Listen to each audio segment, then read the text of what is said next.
Good night. Good night. Oh, hey guys. Hey y'all. I see Miss P. Queen P is first in the house tonight. Good night, Miss P. How are you? I see Miss P is first in the house tonight. I appreciate you coming in here tonight. Let me see. I'm about to go in right now. It says that I'm live. And as you know already, I gotta put this thing on mute. How are you guys doing tonight? Hey, Connie Barnes. Mwah, good night, sis. How are you? I hope you guys are having an amazing night, y'all. I just had some ice cream, some really good Baskin Robbins ice cream, Baskin Robbins ice cream, rum raisin. Beautiful, beautiful, beautiful, beautiful, beautiful. Listen, I can't wait to get this here done. How are you guys doing tonight? I wanted to kind of open it up and let us do like a Q&A kind of thing, some of it, but also give you the flexibility to talk about the topic that we got on tonight. Um about letting go, right? Walking away from someone that you love. Now that could be a topic that could go many ways, but I definitely want us to go in and talk about it a little bit because there's so many sides to this. There you could look at it from so many different angles and get a feel of it. So I wanted to kind of go in tonight and let's talk about it a little bit. I don't know if you guys have ever been in any situations where you had to walk away from someone that you love, and I'm not even sure what your experiences are or what it was like, but I'm pretty sure it must have been really hard to walk away from someone that you actually love. There's many ways to it. And I know I want to give a couple of examples, and let's get into it and talk about it, right? Guys, thank you for joining my channel tonight. It's your girl Nessa, Healing Your Silence. If this is your first time on this channel, welcome to my channel. Thank you so much for all my homies, my family, my day ones, right? Thank you guys so much for my day ones. I so appreciate you guys. Thanks for rocking with me and always rocking with me. I appreciate you guys so much. And I couldn't have been doing this without you guys. Hey, Kanita.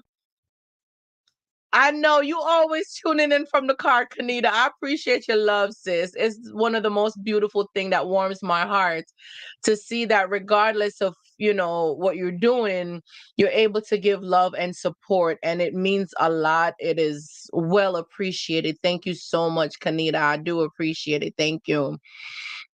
And for my day ones, you guys are my day ones. We've started our journey a few years back, to be honest. We all started our journey wanting to walk away from the narcissist, the unhealthy, the toxic relationship. So we did start our journey walking away from this toxic thing and how much it hurt us. And I really wanted to kind of talk about that some, because I know it wasn't easy to do it. It was definitely something hard. It was definitely something that was detrimental, and it took a major impact on our lives. Um, if we were supposed to go back really few years ago, we would know that we would have been here today. And I think that alone speaks volume, because when we were there in that position, wanting to leave, not knowing that life exists outside of this person, we thought that was it, that we were over with and done. But look at us now, a few years later, right? So one thing I want to say about that is sometimes when you're going through something and you're facing something so hard and seems so difficult, and you need to walk away, but you're not sure should you walk away. My suggestion to you would be Weigh out the situation. Look at the pros and cons and see, is this something beneficial for you? Is this relationship bringing you joy? Is it bringing you happiness? Is it bringing you peace? Are you able to laugh and be yourself and be happy with this person? Are you in pain? Are you in torture? Are you in turmoil? Are you distressed? Are you going through anxiety? Are you going through withdrawal symptoms where your body is fighting and crashing against itself?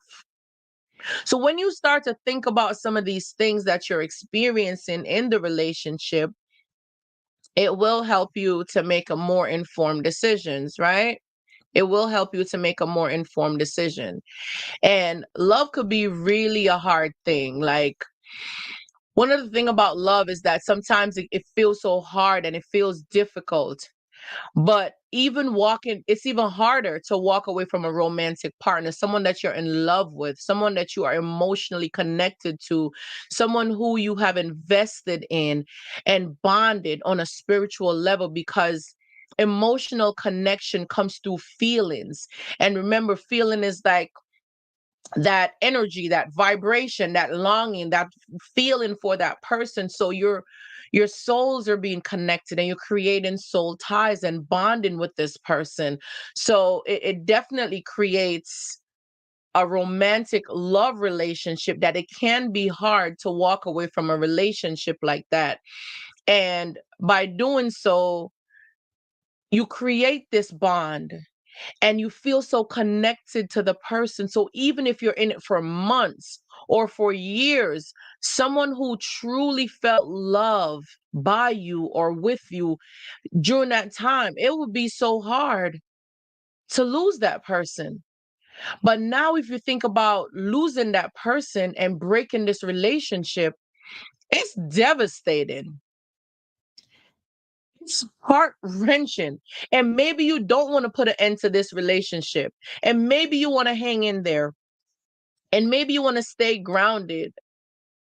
But if this is not something healthy for you, and this is not working out for you, and I'm definitely going to give an example of what love should feel like. Give a nice little role play of someone who truly loves you and is catering to you, what that looks like. And if you're not feeling something to that effect, then you already know it's not serving you, right? And even though you're here now feeling like this is hard, this is heartbreaking, you got to push through. You got to push through. You got to fight. You got to push through. Some of the feelings that gets involved when you're in a toxic relationship and you want to get out of it is the fact that you feel like you're breaking down. You know, that level of depression, that anxiety, that feeling of not being loved and feeling like destroyed. That's some of the things that you do feel when you're going through when you're in a toxic relationship. That's exactly how you feel. And sometimes you're wondering because you're in a relationship and you don't know if the relationship ended or if it's over. But how do you know when it's time to walk away from a relationship? How do you really know when it's time to leave that relationship? And oftentimes we think that because we're in a relationship and we end it physically means that it ended.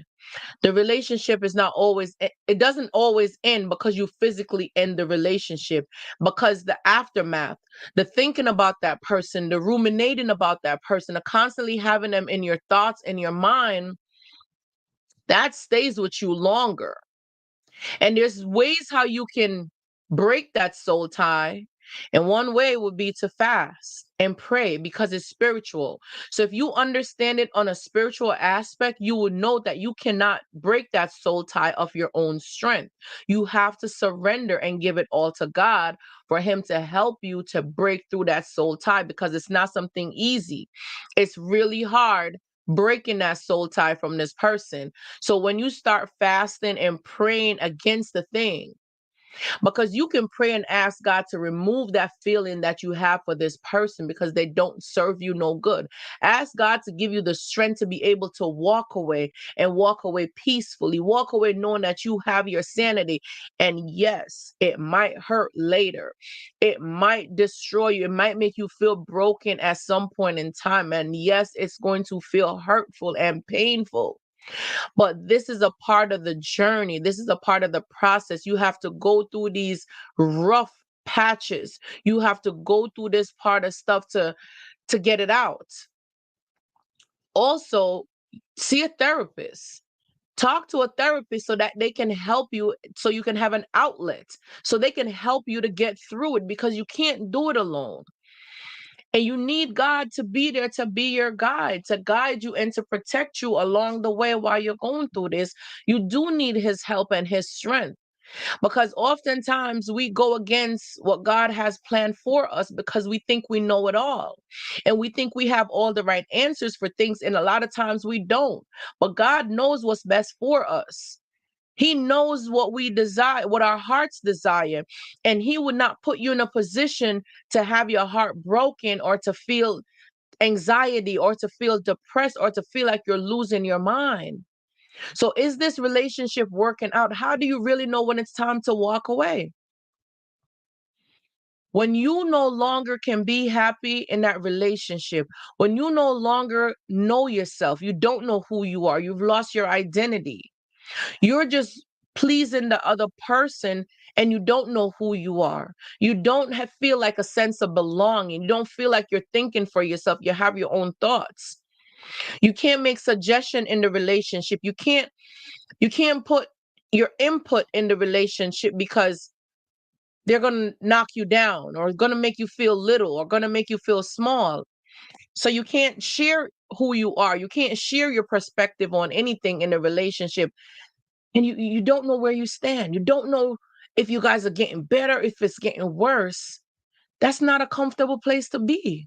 That's an unhealthy place to be. It's not something healthy.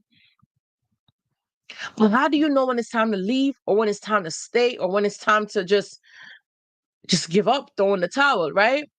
There's so many different stages in a love and a romantic relationship. And it's easy when you know what is it that you want as a person. So while we're going through our healing journey and our healing processes, it's good for us to know exactly what is it that you want as an individual. Once you start tapping into who you are and the things that you want as a person, everything else is going to fall into place, because if the people that comes along your path don't align with who you are and where you're going and what you desire for your life, they're not going to stick around. They're not going to be there. But oftentimes we want to hold on to the things that does not serve us, that does not mean us any good. And God is trying to say, let it go. If it's yours, it belongs to you. You can't lose what's yours. You cannot lose what belongs to you. What is yours. So if that relationship does not serve you or it's not for you, God will remove it out of your life. A lot of times you're not able to hold on to your feelings because it's so much. It's too much love going on and you can't even hold on to because it's so much.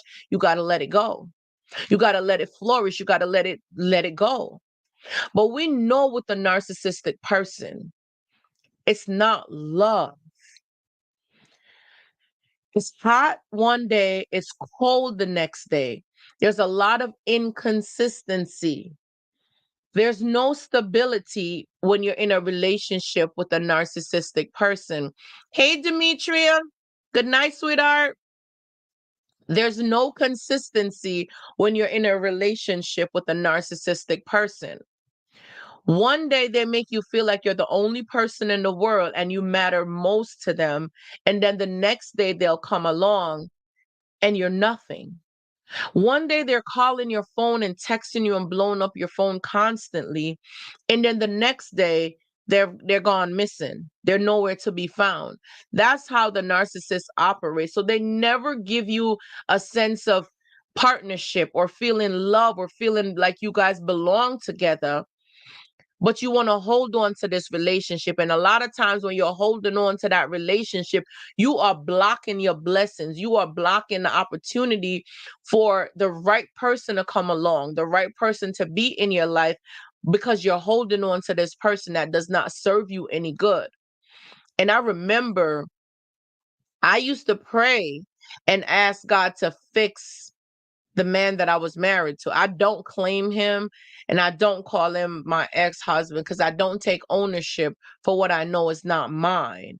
So I have no ownership. But the man that I was married to before, um, I used to pray and ask God to work things out, work my marriage out for me, work it out, work it out, work it out.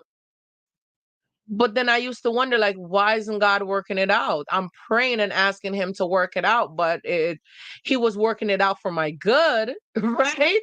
But I wanted him to work it out the way I had it planned, the way I thought it was going to go, that God would somehow magically fix this man and make him into the partner that I so desire. But God had different plans for me. While I was praying for God to work on this man, God is working it out for me, for my good, so that I will get out of this thing alive, so that I will get out of this thing and recognize what it is. Because had he fixed it for me, my story, my journey would have been something different. Had he fixed that situation for me and given it to me the way I wanted it, I would not be glorifying him the way I am now. I would not be giving him the credit, because somehow we think that we have something to do with the things that God does for us. Some reason we think we know what he has going on. So we think we're trying to outdo him, when in reality, we know nothing. We know nothing. He tells us what he wants us to know. He revealed things to us that he wants us to know, because he knows that he is our guide. He's there to support us. He's always with us, whether or not we understand it or not. He's always with us. And I had to learn, when God revealed things to me, he started to show me that I had to do this alone. I couldn't bring this person where I was going. Where I was going, this person did not fit into that criteria. There was no room for this person in my future. Had I stayed with this person and continue on with them, I don't know where I would be today. But I know I wasn't going anywhere constructive. I would come home at times and the house would be broken and destroyed. All the TVs in the house broken, all the furnitures in the house broken and destroyed. The bathrooms broken, the windows in the house is broken. And this is not a stranger doing this. This is the person that lives in this house. But I will come home to see it broken and damaged. And this person will be so intoxicated, drunk, intoxicated, gone.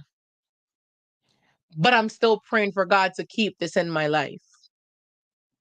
I'm still praying for God to keep this in my life, to fix it, to somehow make this work.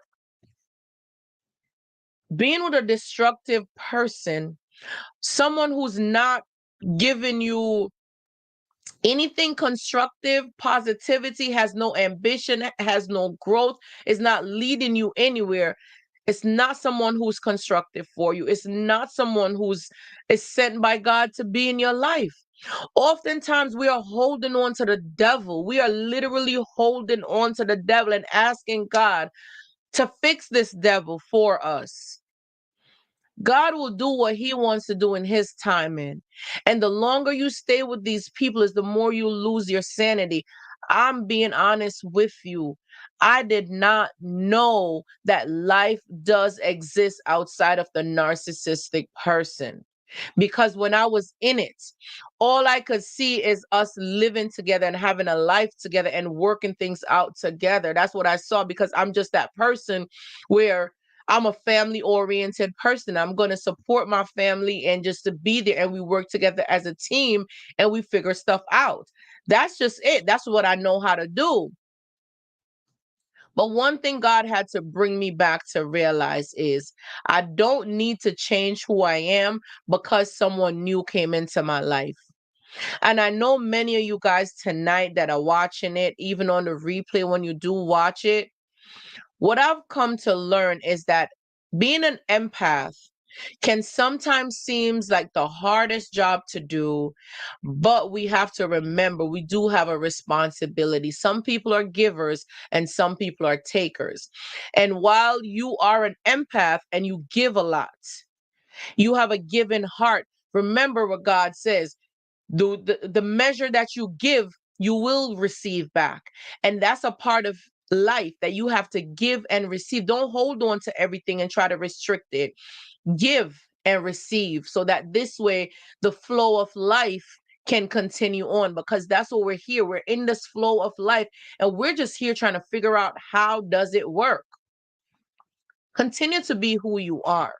There's people that are going to come into your life that are ungrateful, but once you stay consistent in who you are as a person, they're going to be exposed, they're going to be revealed, and you'll know who they are, and you just drop them off out your life accordingly.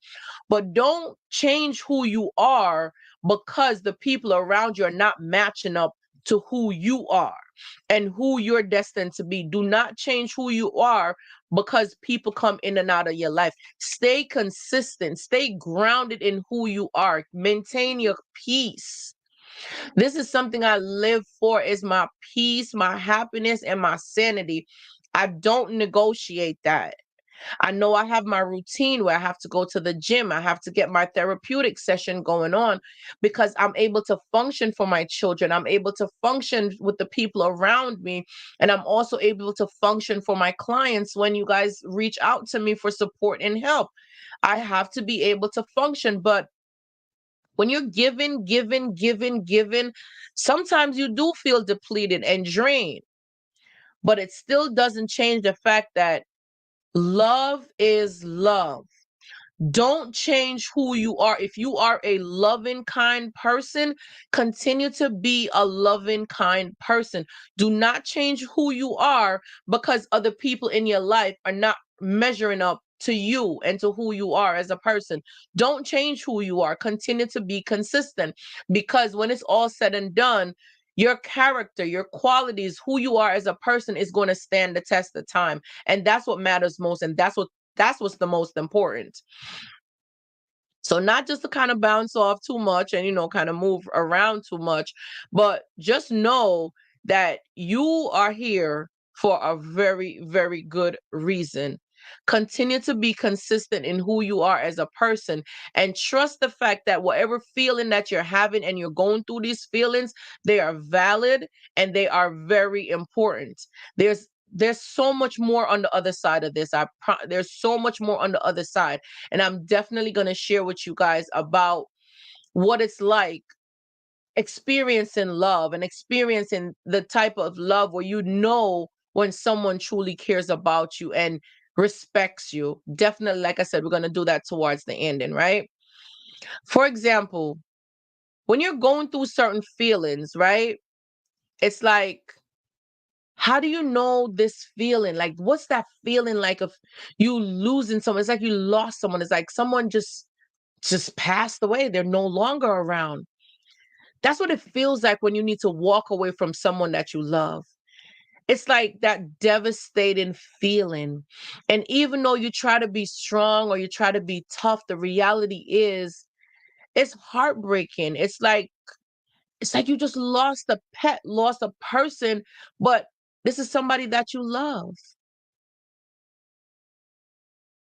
Real love does not require any other person to fundamentally change. Real love don't require you to fundamentally change. You don't need to change. The best type of love that you can experience is when you could be yourself. I saw a quote today and I was sharing it with one of my girlfriends. And the quote said something like, Doc, why is it that men, hey Kaya, good night, sweetheart. The quote said something to the effect that, why are men afraid of strong women? Or why men run away from strong women? When I read the quote, when I saw that, I was intrigued, so I read it a little bit more. And the doctor went ahead to explain that the reason that men run away from strong women is because they can't get to manipulate them and they can't get to use them. So, queens out here, queens, continue to be strong, continue to be bold. You do not need to change. You do not need to fundamentally change to be with someone, to say that you love someone. No, you don't need to do that, because the right man will appreciate you. The right man, the right partner will respect you and will cherish you. You do not have to recreate who you are to fit someone, because let's be honest, I know I touched on it before, but that's a whole mask. You are not being your true, authentic self. You're putting on a show. You're faking it. That's not real. That's not genuine, right? So if you're putting on a show for this person and you're faking it because now you're changing who you are to fit this person, that is not what love looks like. So walking away from someone that does not love you is hard. But how would you know if you are putting on a show for this person? How would you know? Because you're faking it, like pretending to be happy or pretending to be somebody that you're not, and the other person is only getting your representative. So your representative is showing up there. Who do you think is showing up for you? It's their representative as well too. But when you could be yourself and someone accepts you for who you are, and you could just free flow and just be who you are, someone accepts you and appreciate that and enjoys you, your company, that's the kind of dynamics, that's the kind of partnership that you want to have. Knowing that if you want to let your hair down, be without makeup, say something silly, be goofy, whatever, and not take it out of context or feel like you're walking around on eggshell, that's the kind of dynamics and partnership that you want to be around. These are the type of support system and people that you want to be around, and someone who's going to support you, who's going to respect you, who's not just putting on a show, but you see that not only in their words, but in their actions, they're protective of you, they're supportive of you in their actions. You want to see stuff like that. You really want to see how someone shows up for you and knowing that you don't have to change to be in a relationship with someone. And if you have to change so many things about yourself, that you don't recognize you who you are, you've forgotten about who you are, that's not a healthy thing, because now you've changed your core values. You may also need to reconsider this relationship, because now if your core value and who you are on the inside have to change in order to fit someone else, that's not a relationship you want to be in. And being with a narcissistic person, that's exactly what it looks like. You are now changing who you are on the inside as a person. You're rooting up your soul to reconstruct it to be someone else so that you can fulfill someone else. But you're left empty, you're left depleted, you have nothing inside of you left inside. That's a horrible feeling. That's not something nice. It feels horrible. I can remember, like, people will ask me all the time, how did you know it was time to leave? How did you know when it was time to walk away? How did you know that you needed to walk away from this person and when you needed to leave? My answer to that was when I didn't know, when I looked in the mirror and I didn't know who was in the mirror. Like I didn't know myself. I was unrecognizable physically, mentally, in every way possible. I did not know who was looking back at me in the mirror. That's when I knew I needed to walk away. That's when I know I needed to really walk away from somebody that I love, because that person was not capable of loving me.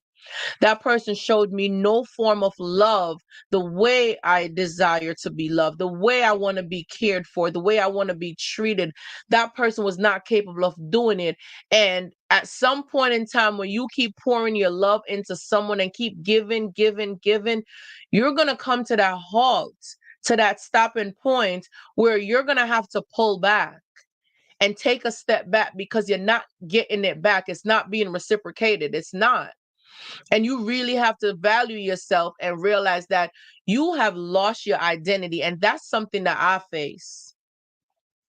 I did not know who I was. I became unrecognizable. I couldn't, like, I didn't look the same physically. And I know, of course, I'm getting older. I wasn't the same person that I was when I had just got married at 23, which I was just a baby at 23, right? So, for those of you babies out here that are watching it, my babes, please pay attention to the information that I'm sharing. This month, on March 23rd, I'm going to be 37, and I got married at 23. I did not enjoy any part of my life. And what I decided to do is, as a part of my self care and to start finding my identity, is I'm doing things independent of anyone else. I'm doing things because it makes me happy and I'm choosing me first. So I'm always a priority. I prioritize myself now. It doesn't matter who you are in my life. I prioritize me, and I suggest that all you guys do the same too. Learn how to prioritize yourself. It takes practice. It does not happen overnight. I'm taking a flight to Dublin. So, yes, I'm going to Ireland for my birthday, and it's a solo trip. Would I want to have a partner to go with? Absolutely. What better experience than to be abroad with someone that you care about, someone that you love, and you guys are having an amazing time? What better experience than to have something like that? But the reality is, the same way how I'm carving out time, right? Because I know that these places do exist, but I'm carving out time. And hey, Tuala, good night, sweetheart. I'm carving out time in order to do something for myself. So it's the same thing. Like, okay, now we all take showers, I would assume. I'm just being funny. I'm just being funny. We all take showers, but bubble bath, it's a little bit more. It requires a little bit more. You have to be more patient. You have to set the tub. You have to do this, do that, you know. And for me, I work out at the gym a lot. So my muscles, my body would ache at times, but putting some Epsom salt in the water to help release the tension in my muscles really helps, right? But let's be honest.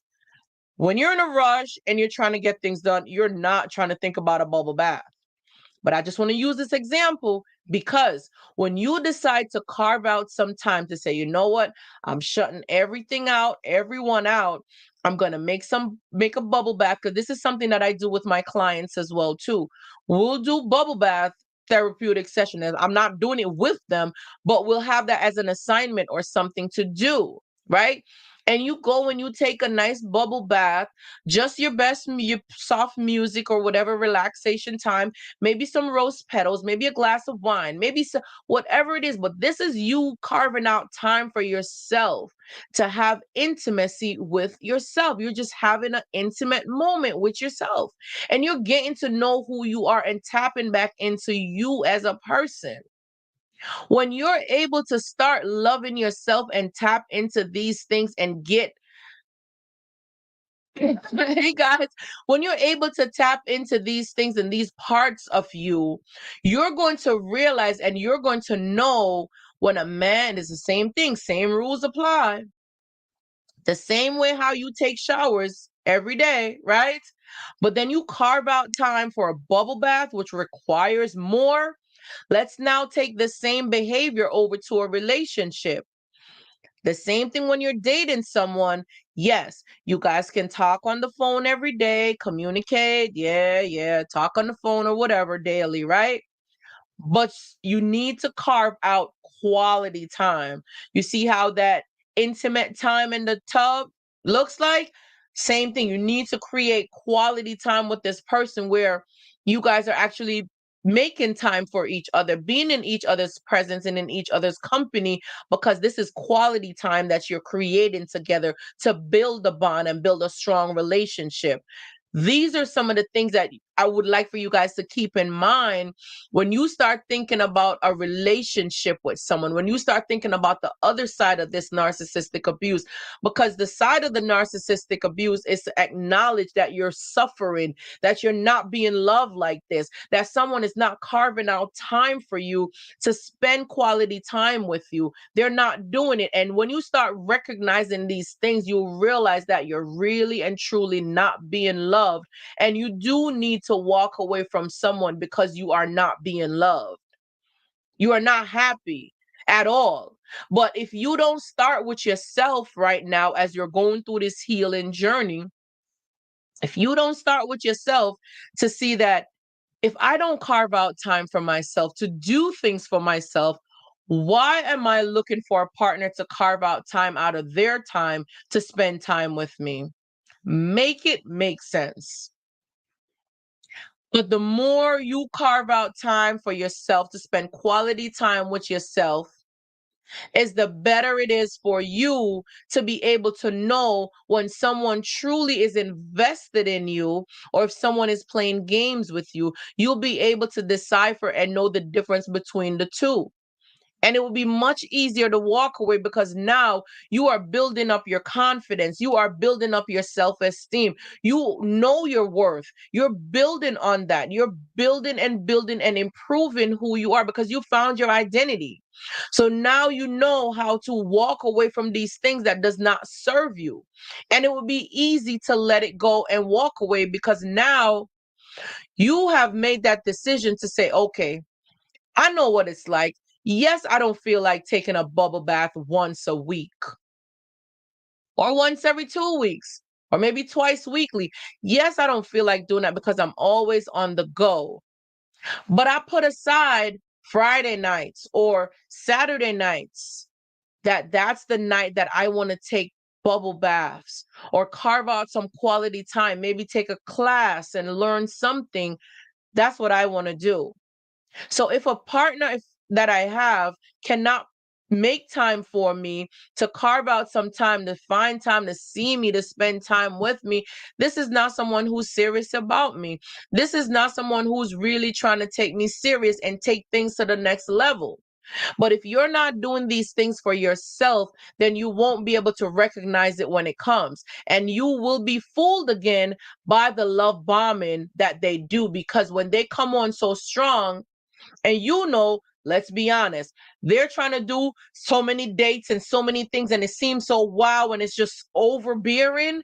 That's because it's not real. Because if you think about yourself, you shower every day, but the bubble bath takes a little bit more prepping, more planning, more time. So it's not something that you do on a regular basis. It's not an everyday thing, but it's meaningful when you do it, and it holds a lot of value because it's quality uninterrupted time. The same thing in a relationship. When they start coming with this love bombing thing and they want to take you out maybe twice a week or every weekend or something, it's just too much, too soon. It's not genuine. It's not real because it goes back to even you having that bubble bath time. You have to carve out quality time. You talking every day, it's like that shower every day. The same thing, talking every day, building relationship and stuff, but there needs to be uninterrupted quality time that's going to take things to the next level. Because you can start off being friendly, but then at some point you need to increase and bring it to the next level so things can now progress and increase, and you'll see how serious this person is with you. Everything does take time, and it does unfold little by little by little by little. They're in such a rush. Listen, you don't want to be with a narcissist because you will be with a narcissist today, and by next month, you're giving birth. Literally. Like it takes 9 months for everybody, but when you're with the narcissist, you get pregnant this month. You meet the narcissist this month, and by next month, you're giving birth to the narcissist, and you're already married, and you're waiting for grandkids. That's how fast forward that's how much they fake the future, that they go into the future and bring you in there with them as well too, and no part of it is real. But if you take time with yourself and get to know who you are and understand what quality time looks like and what valuing yourself looks like, then you'll know when someone comes around to value you or to play with you or to be here to love bomb you and not here for your good. And something that I do a lot is I pray about everything. I pray and I ask God to reveal things to me. I ask him to show me the people that belongs in my life and the people that don't. I ask him to make it plain for me, show me, reveal to me what is for me. Because if it is for me, it can't be for nobody else. It can't be for somebody else. Show me what is for me. Don't let me put up a resistance. Don't let me fight and block my own blessings, but reveal to me the things that I'm supposed to know so I could be the best person that I need to be. And if someone is in my life that does not belong here, make it plain, remove them from my life permanently. Close that door so it can't be open. Shut that door for me. I can't do everything of my own strength, because if it's up to me, I will sit here and plan how I want my life to go. But like I spoke to my girlfriend a few nights ago, and while we were talking, she said something to me that made perfect sense. She said, as an overthinker, thinking too much about something, sometimes we talk ourselves out of a good thing. I thought that was like, I never heard it like that before. But I know that I used to be an overthinker. I do it a little bit, but not a lot. Not. I used to be an overthinker, but I realized that was me trying to be controlling. That was me trying to control the outcome of a situation. That was me trying to figure out how the situation was going to turn out, because I was being controlling, trying to control the situation.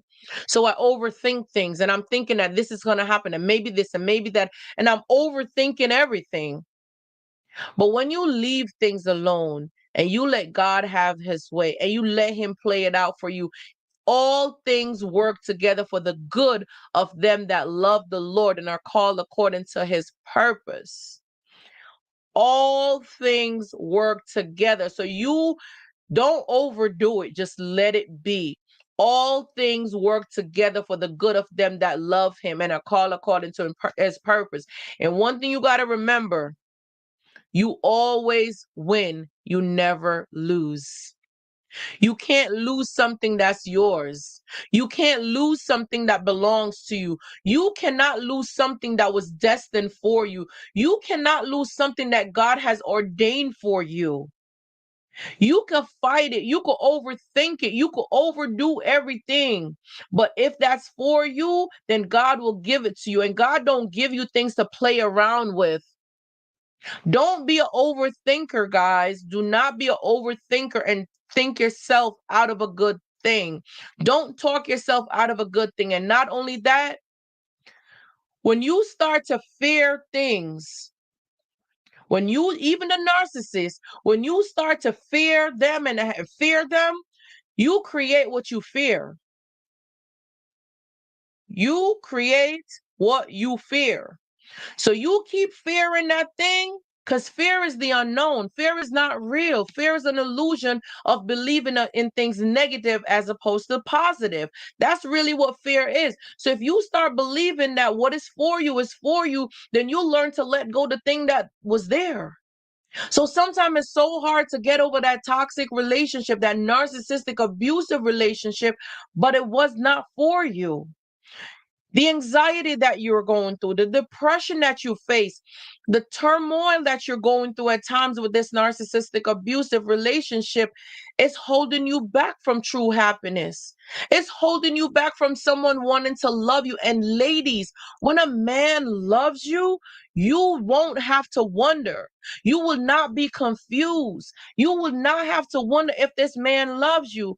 One, he will show up for you. He will be there to protect you at all costs. And I'm not just saying protecting you on a, oh, I'm your protector and just hovering over you. No, you, when a man loves you, you get to be feminine. You get to rest in your femininity and you don't have to change who you are. So So to all my queens out here, that you guys are so strong because you survived this narcissistic abuse and you guys are so strong. I commend you for holding on and hanging in there and being so strong. A man that loves you is going to respect your strength and see your strength and want to help you to grow and to improve on your strength. He will be there to protect you. And the way how he protects you is that he protects you emotionally. He's not trying to hurt you. He does not want to see you hurt. So, whatever that man needs to do, he will make the sacrifices to protect you because he loves you and he cares about you. He does not want to see you hurt. The thought of you being hurt hurts him. The thought of you being in pain hurts him. So he don't want to see you hurt and he will do everything to protect you, to try to secure you as a person. When a man truly loves you, you could laugh more. You could be at peace. You could be free. And you get to give that person the best part of you. I do go out on dates, guys. I do go out on dates and I interact with people. So I am getting exposure. I am experiencing love. I know what it's like. And I didn't know that I would be able to experience love. So I'm living it where I get to see what it looks like when someone loves you and care about you. When someone cares about you, they're going to show up for you. And it doesn't necessarily have to mean a romantic relationship. Like think about like even with my girlfriends. Like I have a few girlfriends around me and I love my girlfriends and I care about them. And we express our love for each other through our friendship. And when you start feeling free that you could laugh, you could chill, you could be yourself around your girlfriends, that's helping you to be your true authentic self. So if you can't have that type of freedom in a romantic relationship, you're not really happy. That's not love where you can't be yourself, you can't be happy, and you can't be genuine about the things that you're doing. That's not a good place to be. That's unhealthy. You're being suffocated, you're being stifled, and you can't blossom and bloom into the beautiful person that you are because you're being stifled and suffocated. And that's an unhealthy place to be. The best thing you could do is be with someone who appreciates you, who respects you. That's when you know you need to walk away from these narcissists because they don't respect you. They don't value you. You will never feel loved and appreciated. They won't, first of all, the narcissist is not going to walk on the outside of the street. No, you're the one who needs to walk on the outside of the street because you need to protect them. You should be lucky that they're in your life. That's how they treat you. You should be opening doors for them. Not to say it can't go both ways, but think about when a man truly loves you and is thinking about you and putting you first and prioritizing you. That person is going to get the door for you first. That person is going to make sure that you're okay first. That person is going to say, go ahead, I'll walk behind you. That's a form of protection. When a man allows you to walk ahead of him and he's walking behind you, he's making sure that he's your protector, he's your guard, he's your guide, he's there to protect you. So he'll say, no, ladies first, go ahead and be gentle, accept, okay, and you go ahead. Let that man walk behind you. That's how he show up to protect you. If someone is saying anything about you or is looking at you out of character, that man shows up for you and is ready to defend you, is ready to fight for you because he wants to protect you. If someone is not treating you good, this man is on your team that they don't like them either because they're not treating you good. And that's the type of love that you want to have. You want to be around someone who thinks about you like that. Someone who makes sure they help you. Even hold your hand out in public. Like these are nice gestures. They don't have to do it. It's not a must or anything. But express love to you. Show you the type of love that you deserve, that you desire. Show you the type of love that you desire. And ladies, reciprocate. Pour back into that man too. You're not just there as the prize to sit and collect. No, pour back into that man as well too. Give them parts of you too. Reciprocate, respect them. Men thrive on respect. When they say do this or it's okay, go here or whatever, and you just okay. And you reciprocate. You're not being a doormat. There's a difference. But when you have a quality man, a good man that is there showing you that they love you because they're demonstrating it through their actions and it's not just words that they're just flying it off by the mouth, that's someone who's deserving of your respect. That is someone who's deserving of you showing them that I hear you. I can do that. Because let's be honest with it. The narcissist was getting it for free and they were being abusive. So what if someone is in your life now, respecting you, nurturing you, caring for you, and being there for you? Why can't you do the same for this person too? And that's why I keep going back to saying, do not change the narrative. Do not change who you are as a person, because who you are as a person is your quality, is who you are. That's you. So it doesn't matter which person come or go, you're still going to stay, you're going to remain the same. That's what's important. You remaining the same and knowing who you are, because you're not changing your identity because other people come around and they're bouncing in and out. You were being submissive to the narcissist. You were doing loving, kind things to the narcissist. Yes, you're hurt from it because you had to walk away. They didn't appreciate you. They didn't value you. Now they left you traumatized. Now you're associating love with this pain, with this trauma. But in reality, let's pull away the emotions and look at the facts. Let's take out our emotions and not be emotional right here and look at the facts.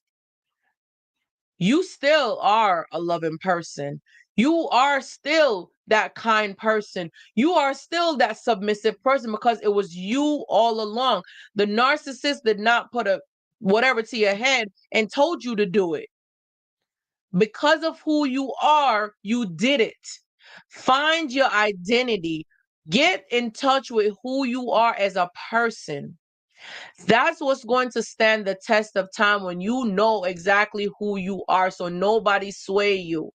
So now you won't be doing things because the other person wants you to do it. No, you're doing it because you freely wants to do stuff. You freely want to do whatever you're doing. You don't sway back and forth. But be with someone who can show you that type of love, respect you, and you respect them back just the same. It's a two-way relationship. The more you pour into someone, and the more someone pour into you, both of you guys will always have your cups filled. Both cups will be filled because no one will feel drained and feel like they're depleted and they have nothing more to give.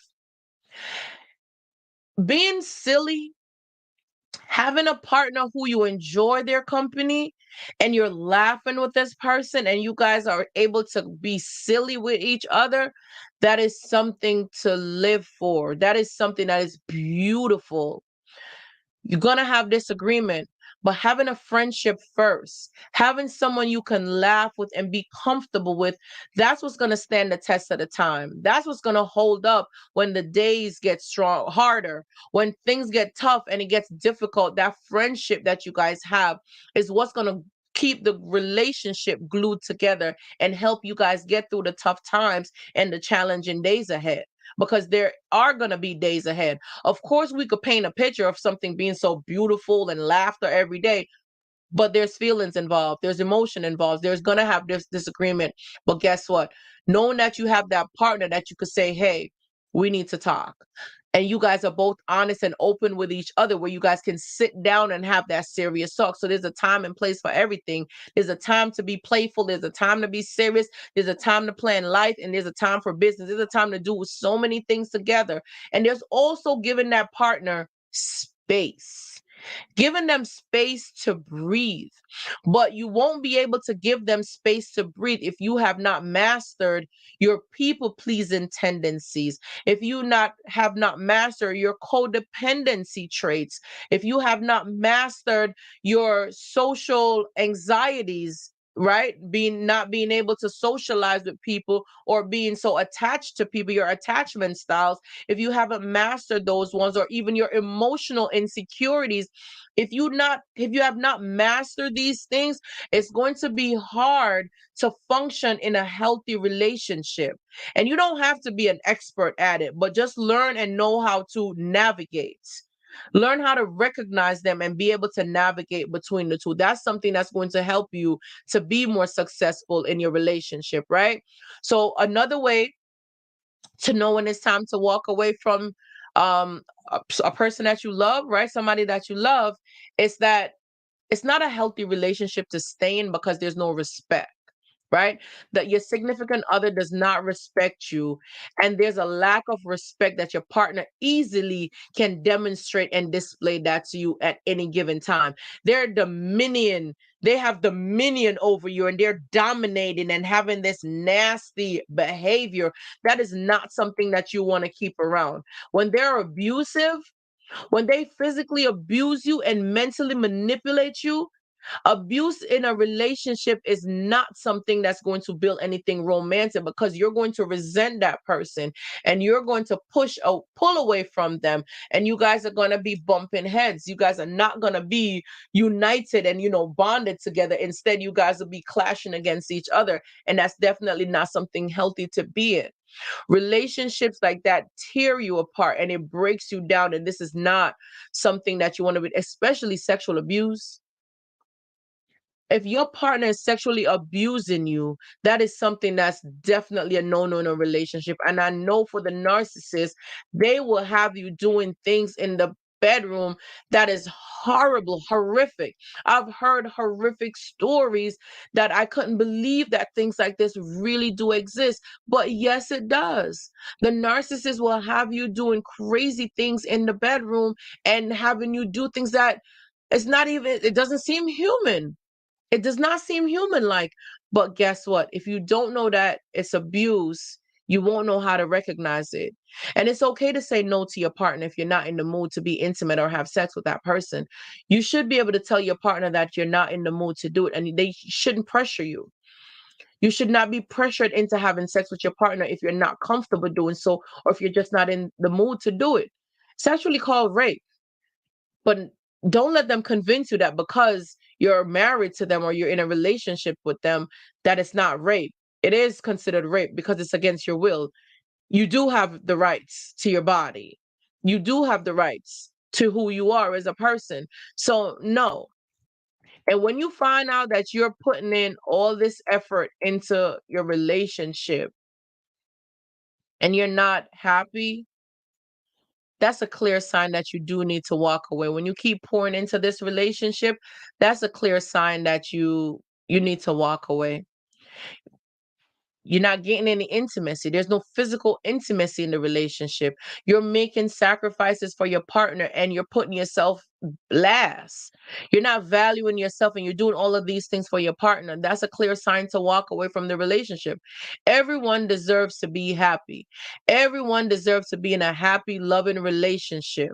So if your partner is taking you for granted and is constantly demanding you to give them all your attention, that is not someone who is ready to be in a healthy relationship with you, because they're demanding this from you but they're not giving it to you. That's a clear sign that you do need to walk away from this relationship if you're experiencing anything like this.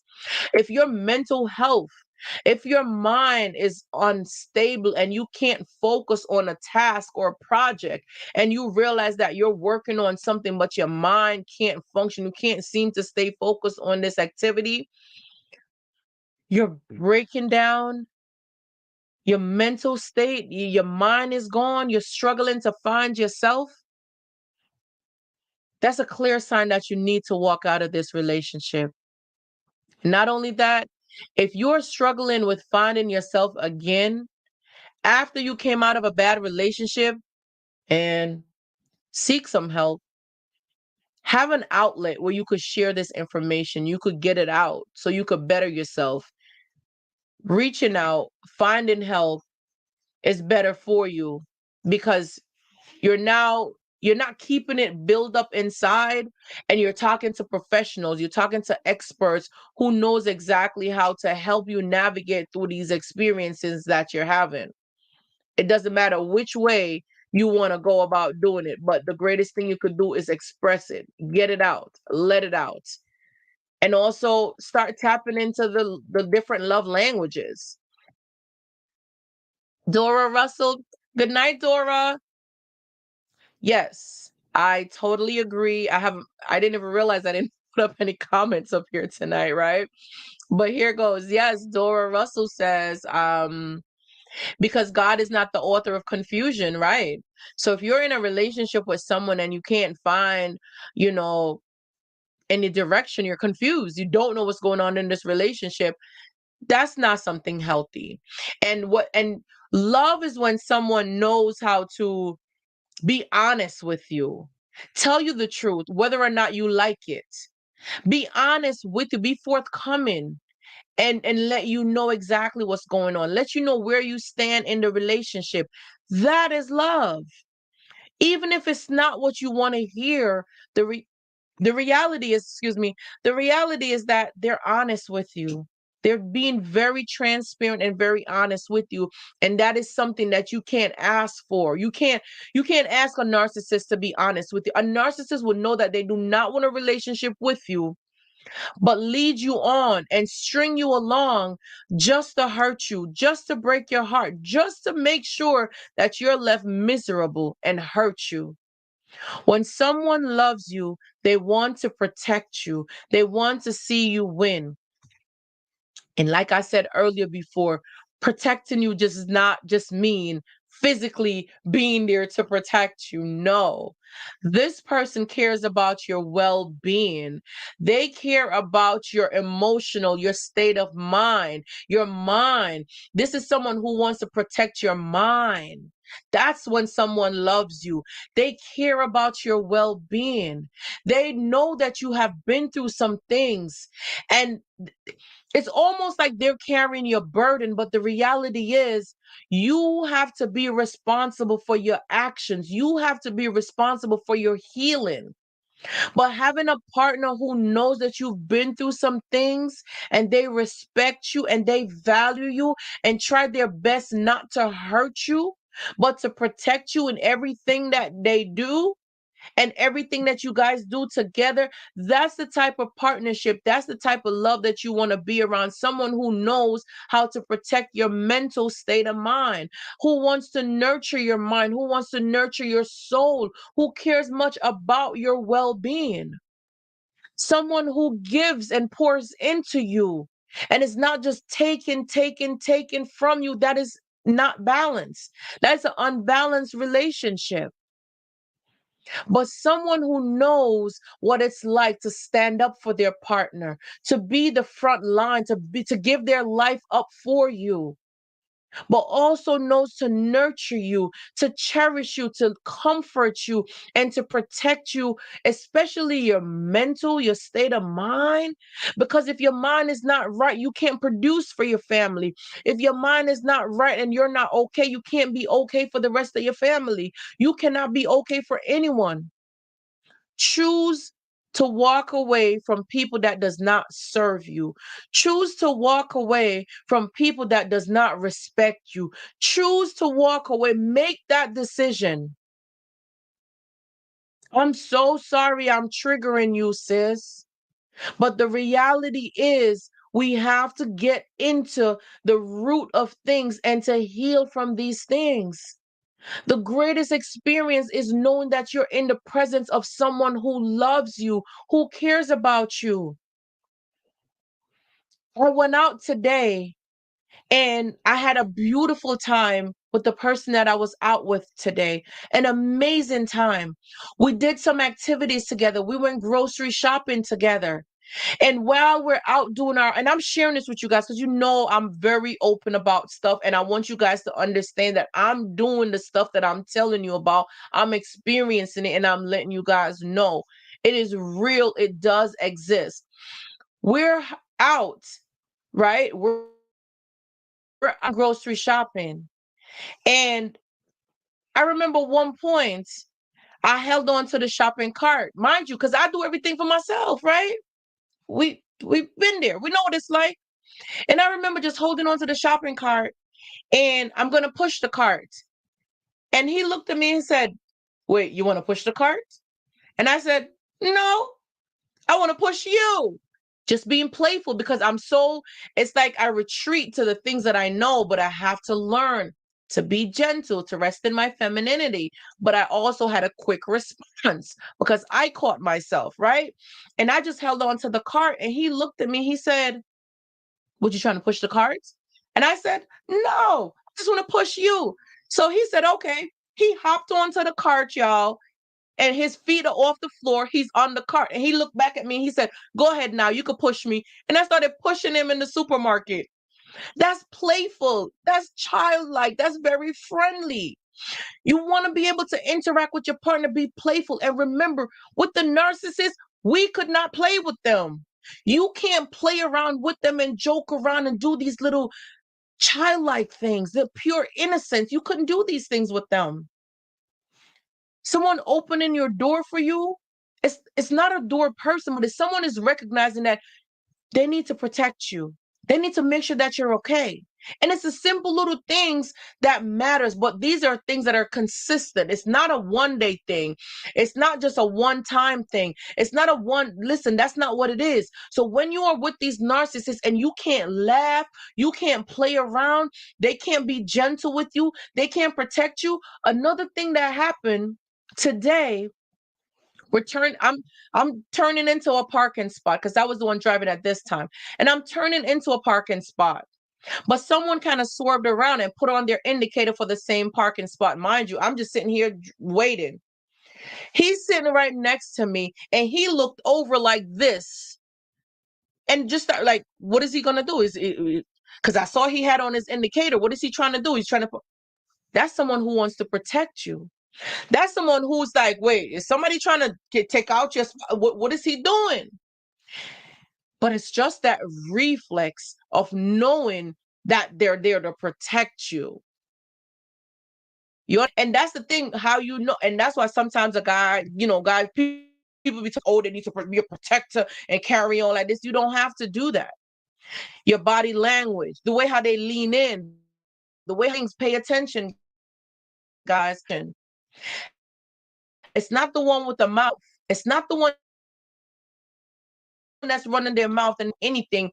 That's not who you need to look out for. Look out for the person that's consistent, that shows up for you and is constantly wanting to protect you, not just physically, but emotionally, mentally, and also making sure that your surroundings is okay.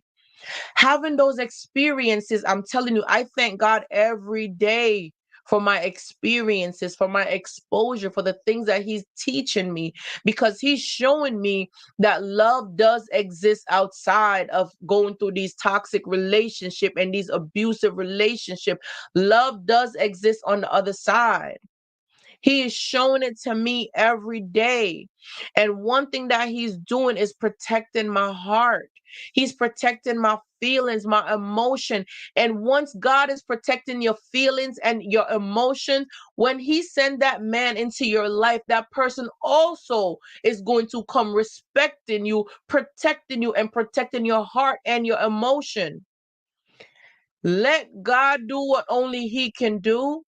And if that person is not right for you, God will make sure that you stay protected as long as you're in their presence, because you trust in God to do things for you. You are never protected with the narcissist because you are the one who are doing everything for them. They will sit there and watch you work and slave out yourself just to please them, and they'll never give you back anything, not even a thank you. Not even a thank you. So remember your worth. Remember that you deserve to be loved. You deserve to be cherished. You deserve to be nurtured and cared for. And when a narcissist person comes into your life, they're going to be selfish because you will never feel that sense of safety. You will never feel that sense of love. But all they'll do is give you fake promises, fake everything. It's not real. It's not real. And I did not know that the things that I was experiencing was not real until I started to experience real things. Real things. And you know, one thing I'm learning, and I'm gonna tell y'all about my dating experience. That's definitely something to come. But I'll tap a little bit into it. Y'all, your girls still have not been sexual with anybody intimate. No, have not. Have not. Okay? Dating. It's important to date. Take your time. Collect information, collect data. But most of all, enjoy yourself. Enjoy the process. Enjoy the journey. You don't have to lead with your body. You don't.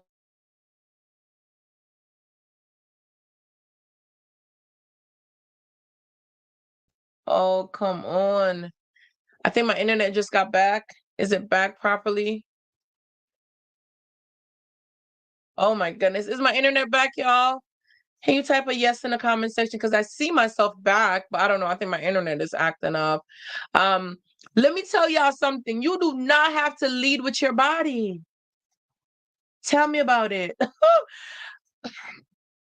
And then to have yourself show up for yourself every day. That's the part that I get to experience, y'all, is that I do have a life.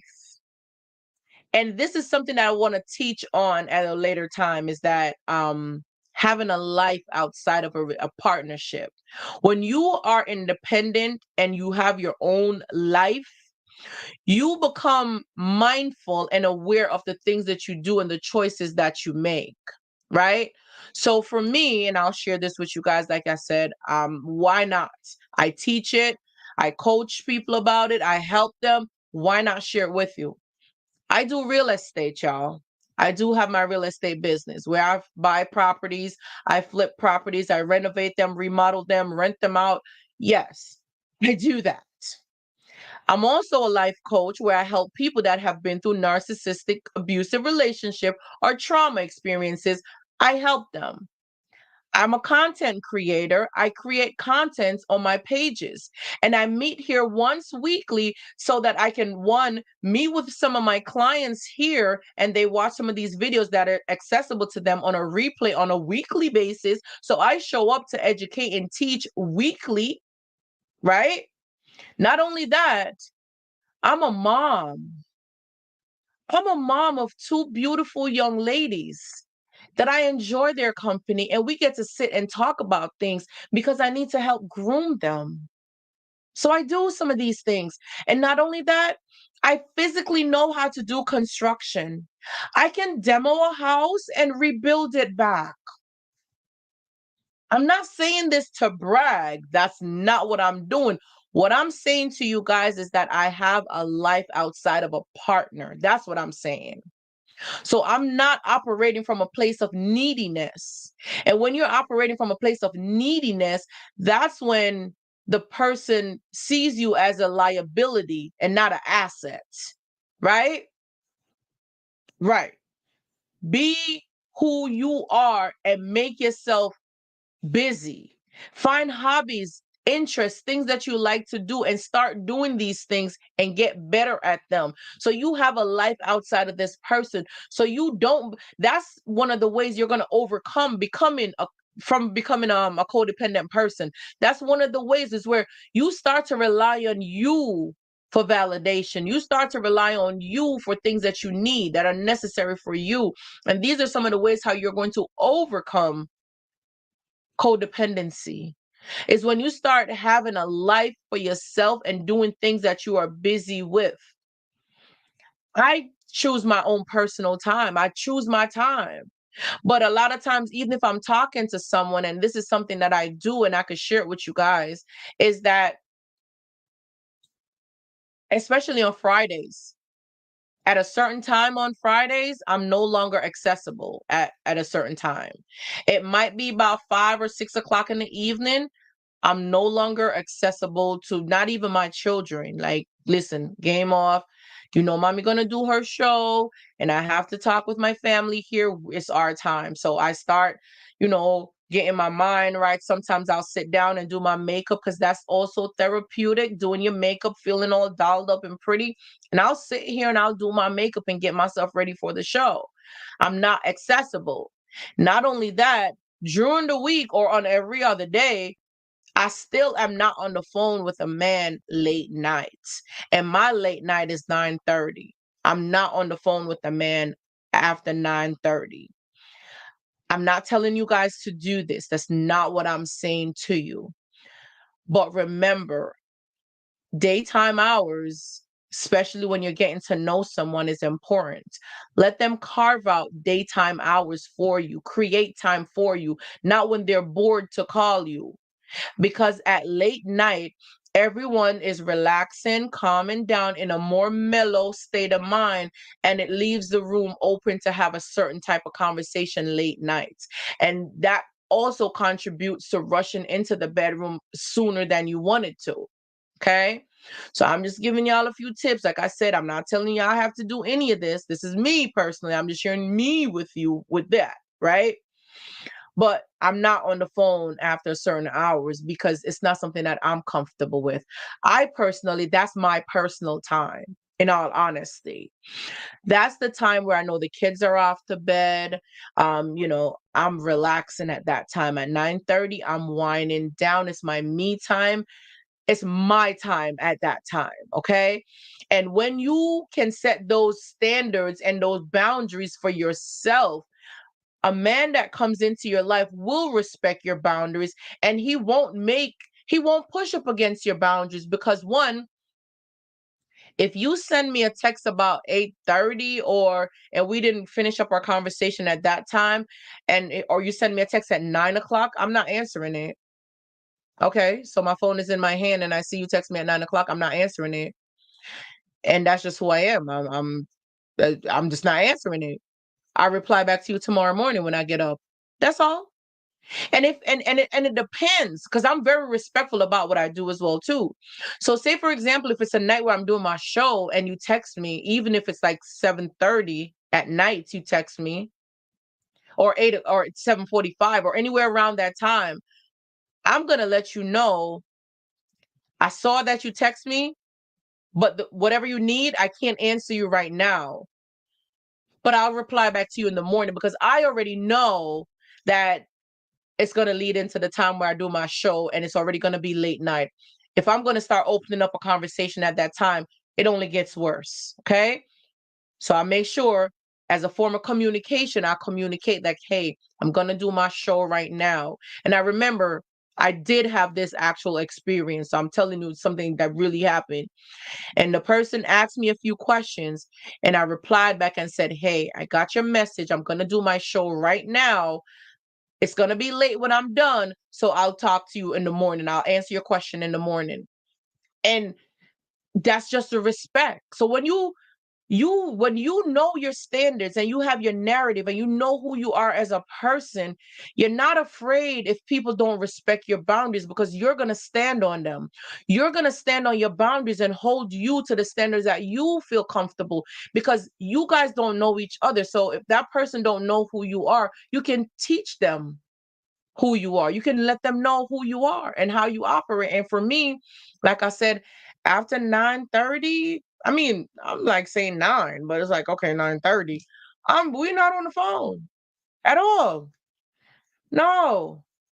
Because if I can't talk to you in the daytime where it's feasible, because you get lunch break, right? You get up in the morning, if you feel like texting me, you can. And I'm not holding you to it. Like, you don't have to text me every day. You listen, do you.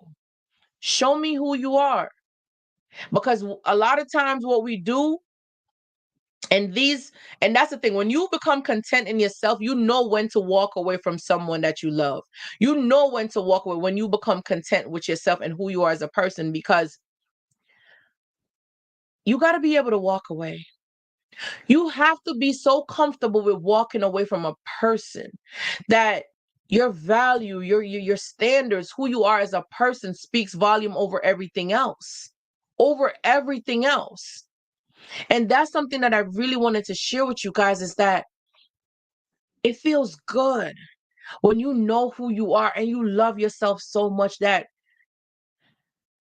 it doesn't bother you. It's okay. Like nothing is more attractive, by the way, than a woman who knows what she wants, a woman who stands firm on her beliefs, a woman who stands firm on her standards and she's not budging them for anyone. She knows what she wants. And nothing is more attractive than a woman who's okay to walk away. A woman who's not afraid to walk away. A man finds that so attractive. So a lot of times, ladies, I know when you're with the narcissist, it's like, oh my God, is he gonna like me? What if I say this and what if I upset that person? What if I do this and what if I'm not making them happy? And what if I do this and what if you do? What if you get them upset? What if they want to leave? If you can't talk to them after 9:30, then let them leave. Because the man that values you and respects you is going to respect that. Oh, this is not somebody that's available for everybody. This is not somebody who's loose that you could play around with. Oh, this ain't somebody I could play around with. They're going to know who they could play around with and who gives them, because men are going to test us. They will test you. They're putting you through tests to see what you're going to do in a situation and how you handle it. They will. So everything I do, I try to be very intentional about the things that I do. So I don't bank what I do based on that other person. They're not pushing me or pulling me or tugging me at all. I do things because I want to do it. And there's nothing more rewarding and fulfilling to know that everything you do, you're responsible for your actions. You're happy with the decisions that you make. If it works good for both you and your partner, then oh my goodness, a win is a win. It don't matter how you win, a win is a win. But nothing is more exciting and rewarding when your partner can accept you for who you are. And that's you being you. Like once you know who you are and that person loves you and enjoy you for who you are, and you know for sure you're not putting on a show and you're being yourself and they enjoy your company, they want to be around you. They're complimenting your non-physical attributes. They actually want to be around you, want to be in your presence. They love hanging out with you. They love your vibes, your connection, whatever's going on. That's the kind of love you want to be around. Not the one where you're walking around on eggshells and you're tiptoeing around the house, because that's how the narcissists make you feel. Like you upset them, like, oh, I don't want to do that. I don't want to say anything. And you're just walking around on eggshells because you can't be yourself. You can't be genuinely happy. If you're laughing too much, then they get upset about it. That's not the kind of relationship you want to be in. That's not the kind of partnership. And you need to walk away from that person. Whoever you think you love that is treating you like that, that's making you feel crazy, that is not protecting you, that's not being there to support you and to hold your hands to get you through this journey, because it's going to take a special kind of person. It's going to take a person with a lot of love, a lot of patience, a lot of understanding, a lot of reasoning ability, a lot of wisdom, knowledge, and someone who loves God to nurture a woman that has been through narcissistic abuse. It's going to take a special kind of someone to be able to do that. So don't feel bad if you're still out and you're not with someone as yet. It's okay. Someone with patience is going to need to be the person that you're with, because you don't want to feel triggered every time you're with someone and feel like you just want to run. If you are triggered, that person should be there to help you through your triggers. Because as long as you're living, there's always going to be something to heal from. As long as you're living, there's always going to be something that you need to heal from. As long as you're breathing, you're healing, you're growing, you're evolving, because the person who you were is not the person you are today. The person who you were when you were with the narcissistic person is not the same person that you're with. And the person who you left there is not the same person that you think they are. They're still changing. It's just not for the better that you're hoping for. So even if, and every time you realize that the more you evolve, the more you grow, the more you heal, the more you tap into the parts of you, is the more you look at that person and they don't look the same anymore. They don't look as attractive to you anymore. They don't look the same. And you start to look at them and see them for exactly who they are and start to realize, what was I thinking? What was going on with me while I chose to stay with that person? So you must have been going through a lot to stay with someone like that who does not mean you no good. But you were at a place that you needed to learn some things there and to evolve from there to go to the next level. The more you go through your evolution stage and you evolve, you become the greatest version of yourself and you keep building on who you are. You keep evolving, you keep growing, you keep manifesting, you start breathing, living something. Listen, when you look back at that thing, I'm telling you, it don't look the same. It does not, because you're growing. And that fog from your eyes, that veil that was over your eyes, the veil has been lifted. When the veil is lifted, you start getting consciousness. Your memory and your brain starts to work, and the things that you saw that looked good before don't look so good after all. And God starts to reveal things to you and to reveal the ugly truth that's behind this narcissistic person. A lot of times we think that we're stuck in a situation and that's all we have, because that's what we've been exposed to and we're comfortable with it. So we don't see changes. We don't want changes because it's like, this is what we're used to. This is what we're comfortable with. But sometimes you got to get uncomfortable in order to become comfortable. And sometimes God got to put you through that situation to make you feel so uncomfortable, so unworthy, so violated that you have to want to put yourself out, pull yourself up out of it because you deserve better. But when you look back and realize that that person is not even growing,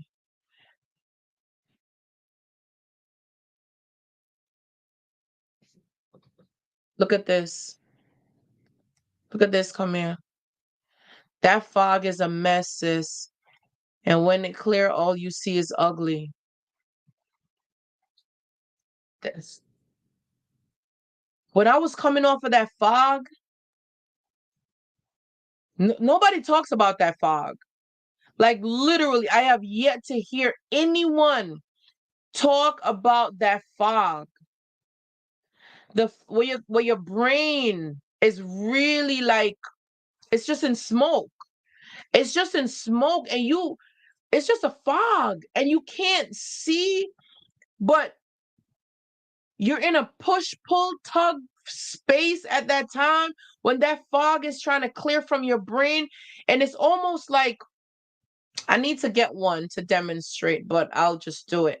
But you know those snow globe, right?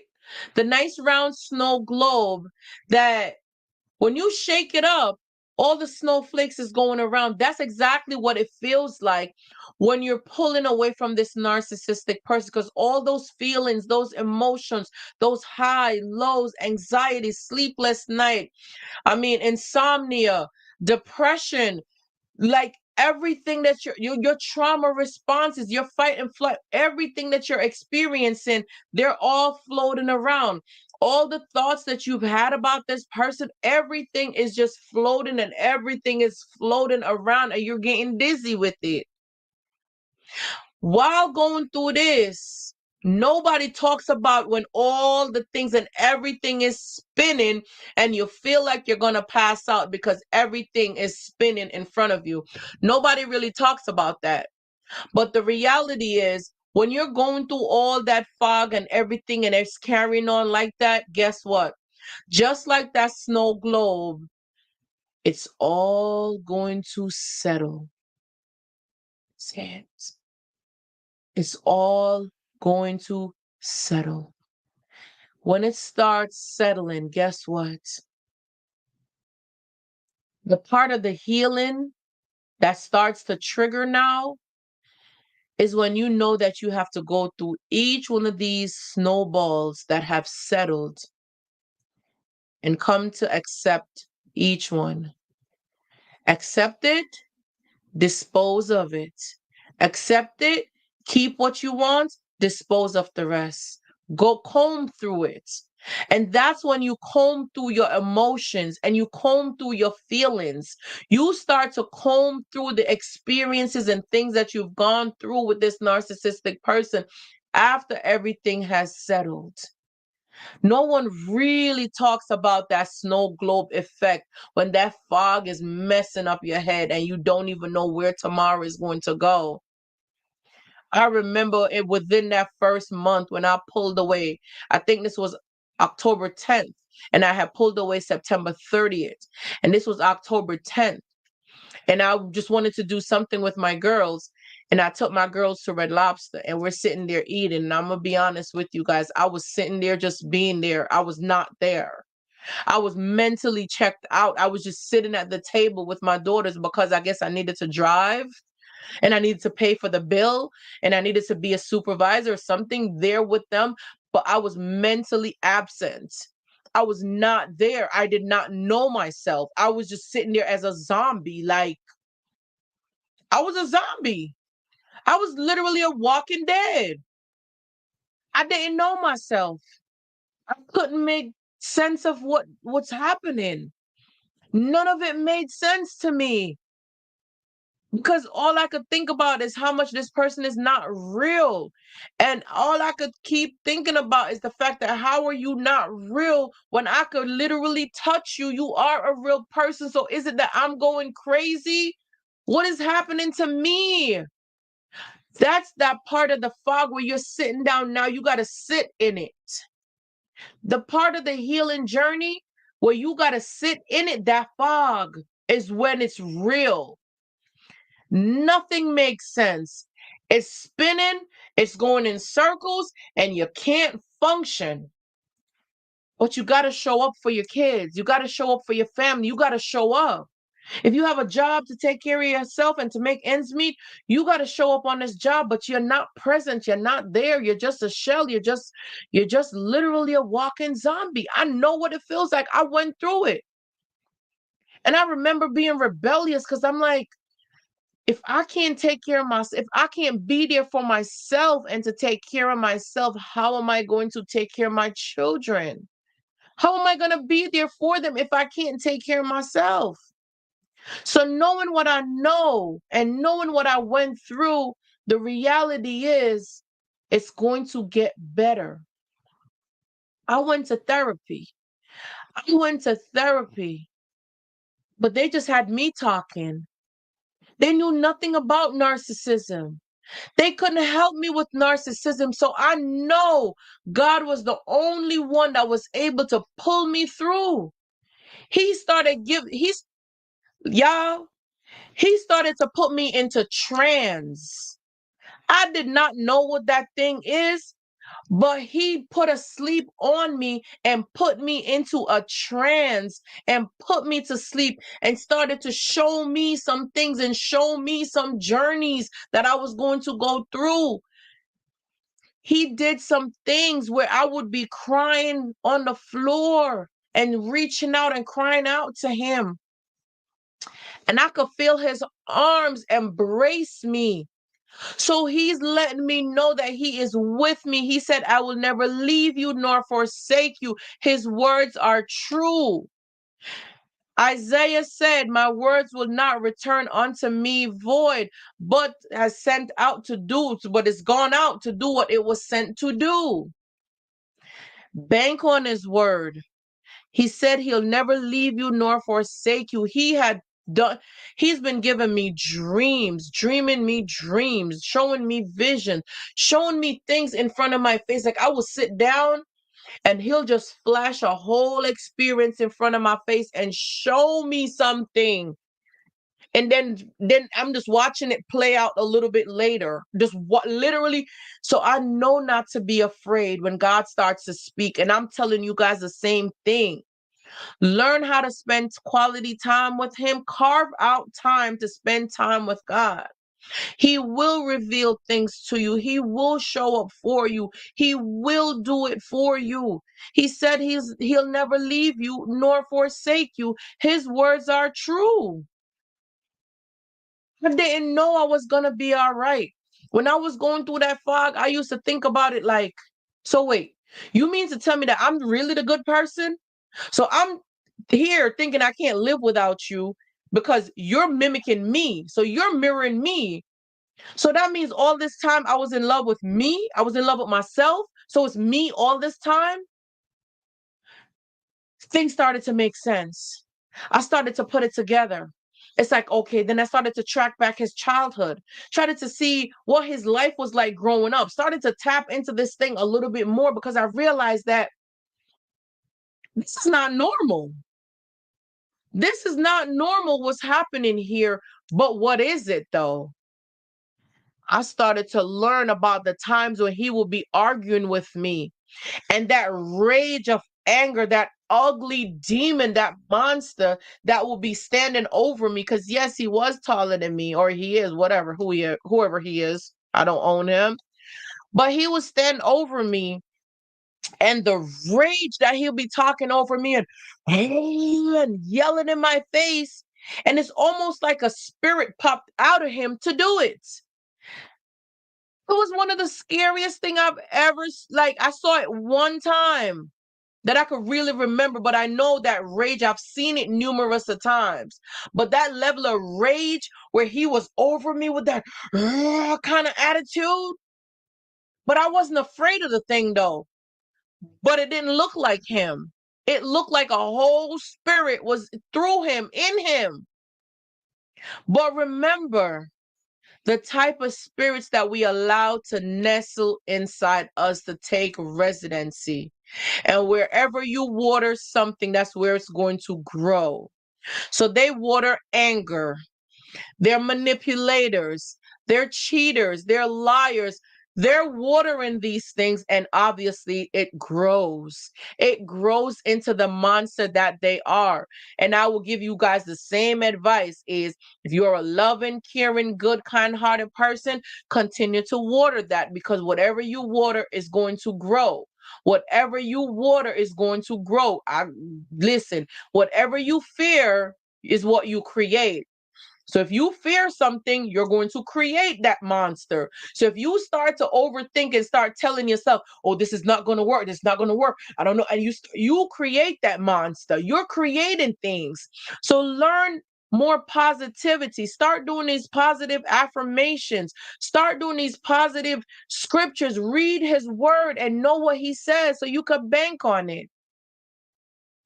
You could really bank on it and you could do so much better. Like you guys, you are not far off of being better. You're out. And I know there's that spiritual connection between both of you guys, but it's time to walk away from somebody that you love. It's okay to walk away from somebody that you love. They're not treating you good. They're not treating you with respect. They're not doing it for you. And it's okay to walk away. But pray. Prayer changes things. Prayer will break that soul tie, but you have to make a decision. You have to make a decision that I no longer want to live like this. I can't see myself doing this anymore. Thinking about the person over and over and over and over, it's not the same person. It's a mask, it's a facade, it's not real. The person who they showed you in the beginning is not real. Let it go. Let it be. It's not real. Get to know who you are so you can now start to attract, invite, allow God to give you the right person that belongs in your life, the right person that's going to be there to support you, the right person that's going to be there to uplift you. Allow God to do these things, but you have to make a decision, guys. You have to make a decision and say, I'm done. This is enough. I no longer want to feel like this. If you did 1 year, do I want to do one more year like this? If you did 10 years, can I see myself doing 10 more years like this? If you did 2 months, Do you want to do 2 more months like this? What is it that's important to you? What is it that you value? If your values and someone else's values does not align, you are already walking into an unbalanced situation.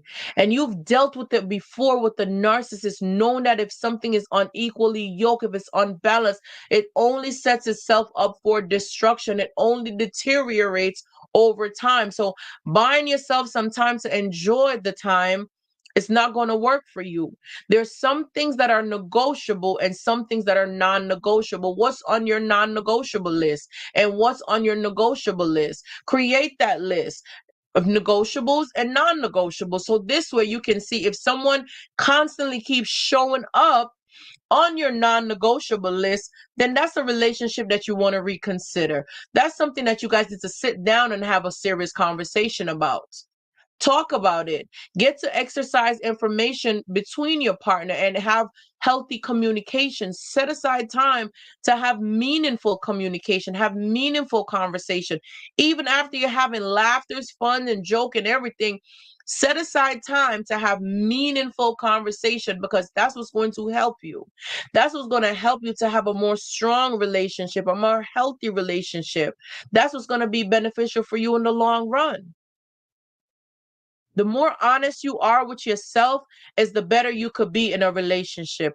The more honest you are with who you are as a person and the things that you want and the things that you don't want, it's easier for you to make a sound decision and let things be. You don't have to rush anything. You don't have to force anything. Be true to yourself and watch God work for you because he says all things work together for the good of them that love him and are called according to his purpose. And he works things out for your good. So you always win because if he knows that relationship is not good for you or if it wasn't meant for you, he'll remove it.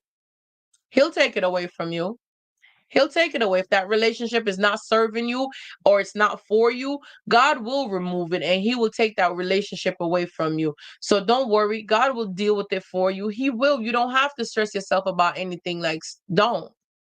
Kanita says, God showed me so many things in my dream. Girl, when he dreams you and shows you things, I hope you also ask him for the interpretation because that's something really good too, is the interpretation, is when he starts showing you things, good and bad. Yup. And he fully exposes everything that, yep, everything that he did to you. He exposed the fake friends, everything creeping with the narc.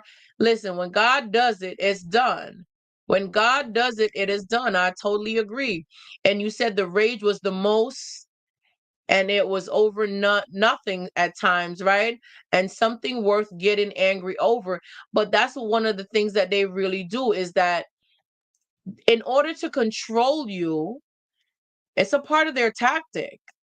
It's a part of their manipulative tactic in order to control you. If they can't control you, they don't want to be with you. But if you could be your true, authentic self and someone is not trying to change you and they still want to be with you, that's definitely someone who's worth entertaining, who's worth giving it a shot, taking a chance with somebody who's willing to accept you for who you are, not trying to change you, not trying to control you, not trying to manipulate you, not trying to hurt you. I mean, it's a given. Pray about it. Talk to God about it. Ask God to reveal things and intervene for you. Absolutely. Let me see what else Kanita said here. It stayed raging in traffic. Listen, it ain't that serious. Because we're all out here driving and you're not driving for yourself. So it's not that serious. All that road rage and all that. Listen, that's not serious. It's just a tactic. It's just a tactic. He did the internet at all? Listen, that's their tactic. When you get to know their tactics and how they operate, it doesn't phase you anymore. It doesn't bother you anymore, and you're over it. You're over it. So you'll know when it's time to walk away from somebody that you love. You'll know when it's time to walk away. Guys, I got into this topic and started talking. I didn't even ask you guys to hit the like button. Got to ask you guys to go ahead and hit the like button. Oh my goodness. And of course, I'm into this conversation about what, an hour and 45 minutes already. And I forgot to ask you guys, but listen, if you guys have a second, please take a moment, smash that like button. And, if you're a new subscriber, thanks for subscribing to my channel. If you have not subscribed to the channel as yet, please go ahead and hit the subscribe button, and also turn on your notifications. So every time when I go live, you'll also get that notification pop up across your phone, and you could jump in on the live conversation. Hey, Peto. Good night, sis. You'll be able to jump in on the live so you could be a part of the conversation. A lot of times we talk about different topics, but as you know, tonight we're talking about walking away from someone you love.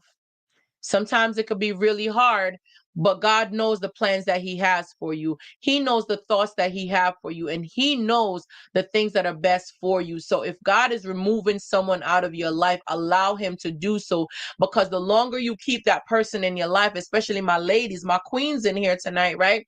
The longer you keep that person in your life, is the longer it's going to take for your husband to show up in your life. So if God is removing these people that does not serve you and they don't belong in your life, is the longer it's going to take for your husband to show up. Make room for your husband to show up. You never know where you might meet your husband. You never know. It could be at the supermarket. It could be at the laundromat. It could be at the library. It could be anywhere. It could just be at your car door, outside. It could be anywhere that you can meet your husband. So my ladies, I'm asking, remove that person out of your, if God is removing that person out of your life that you need to walk away, because why, if it's good, if it's good, why would you want to walk away from something that's good? Let's be honest. If something is working out good for you and it's serving you right and it's all in alignment with God's plans for you, would you walk away from that? Why? Why would you walk away? The only reason that I think about something like this is if everything is going pretty good, but the circumstances is more than the things that are going good, then it is what it is, right? The circumstances is causing you not to be able to move forward. But even the circumstances, I don't even think that's strong enough either, because God has a way of working things out. There's nothing impossible for God. He will move whatever mountains is in the way. And a lot of times, most of you guys, sometimes you guys do meet your soulmates. Sometimes you guys do get in touch with your twin flame or soulmate, whatever you call it. I know there's a difference between the twin flames and the soulmate, but you guys got to know the difference. There's a lot. I know with your twin flame, you guys communicate telepathically.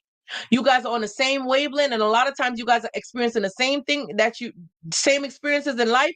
You guys have gone down the same path, but at separate times in your life.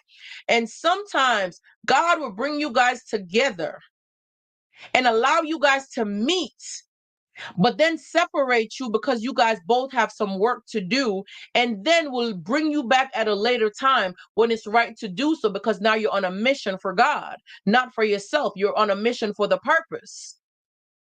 That's the part of the twin flame that no matter where you guys are in the world, you guys are always going to be connected, because it's one soul that was split into two.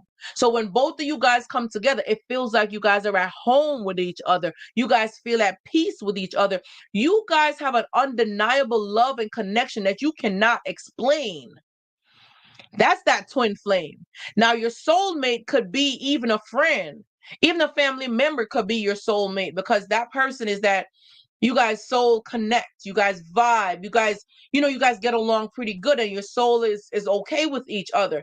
Now, that could be in a romantic relationship, but it could also be a family member or platonic when it's a soulmate, right? And I know I jumped off topic here, but I'm just talking about knowing what love looks like and what you need to let go of, okay? When you're with your soulmate and it's somebody that you enjoy their company and you love to be with that person and your souls vibe together, you guys could be in a nice, healthy relationship and be good together. But at the same time, when God is doing something for you, allow Him to do it.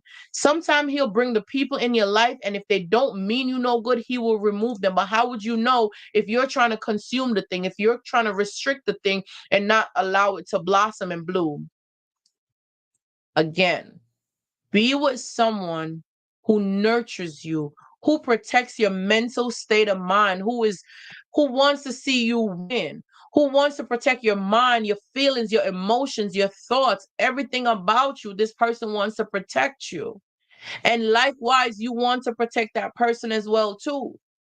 So it's a two-way street. And not because you've been through so many things does not make it an excuse for you to not want to love again. Love did not hurt you. Love did not hurt you. Pray about things. Ask God to intervene. Ask God to show you things that you need to see. When you start to rely on Him, it says, lean on Him, lean on His, in all thy ways, acknowledge Him, right? And lean on His understanding and not of your own. In all thy ways, acknowledge Him, and He will direct your path. In all your ways, not in some of your ways, in all your ways, acknowledge Him, and He will direct your path. He will point you in the right direction for the things that you're supposed to do and the things that you're supposed to get. So if you're with a toxic person who does not value you, or if you're with someone who is selfish and does not value you as a person and does not respect you, this person will never respect you because you have never stood up for yourself. You have never gone through the process of valuing yourself, knowing your worth, knowing who you are as a person. You have not taken on that part of you. So if you're not doing it for yourself, how do you expect someone to come into your life and start respecting you and start valuing you and start doing these things? They won't. And I know I said this earlier about phone calls, but I don't think, ladies, you should be giving a man so much access to your body, to you so soon, like, a month or even 2 weeks or 3 weeks. Because I know with a narcissistic person, like I said, you're with them this month and you're giving birth literally next month. That's just what they do. They have a way of working with the times. That's just what they do. It's sick, it's crazy, but that's just what they do. Say it ain't so. I know I'm being dramatic with the time frame, but it feels like it's the next month. It really does feel like it's just a month apart. Yeah, they should not have that much access to your body. They should not have that much access to you, period, because you need to be busy out there doing stuff. And I know I said it earlier, the amount of things that I actually do and I'm involved with, right?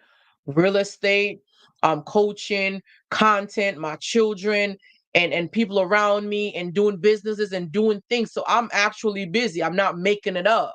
When you're busy and you're living your life and doing the things, the man knows that a quality man is going to know that your life does not revolve around him. And you have options. But it's not, if you choose to be with him, then it's a choice. You're choosing to be with that person, but they know that you do have options. But when they see that you're needy, you're clingy, and you don't know how to stand for yourself, you don't know how to stand up, then they already know they got you. Be content in yourself. Start restoring your confidence. Start rebuilding who you are as a person. Start getting to tap back into who you are as a person. We're on this journey and we're going to be working together and we're going to be doing this together because we want to be more confident, more evolved, and continue to grow. I appreciate you guys a million. And as I come to a recap, a wrap up, again, go ahead and hit the like button if you haven't done so already. And share this video with someone who you know needs to walk away from someone that they love. And it's okay to walk away from someone, because you see, I did a mixture of the conversation. So it's not just to walk away, it's why you walking away. What are some of the things that you're experiencing when you do walk away, the after effect that you have to heal from, this fog that you have to deal with. And also give an example of a man who wants to be there to protect you, to support you, to be there for you. So knowing all of this information that's wrapped in here, you can make more informed decision to make a decision if you're going to stay or if you're going to walk away. You can make that decision, all right? So I appreciate you guys again, and I'm going to update the information in the context in the description box below.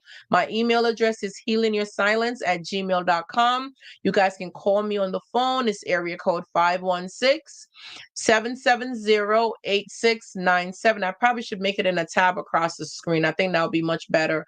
So I'll put my contact information in the description box below that you guys can reach out to me to ask me questions. And if you want to do one-on-one coaching sessions with me, I do have multiple packages for different coaching sessions that might suit your needs.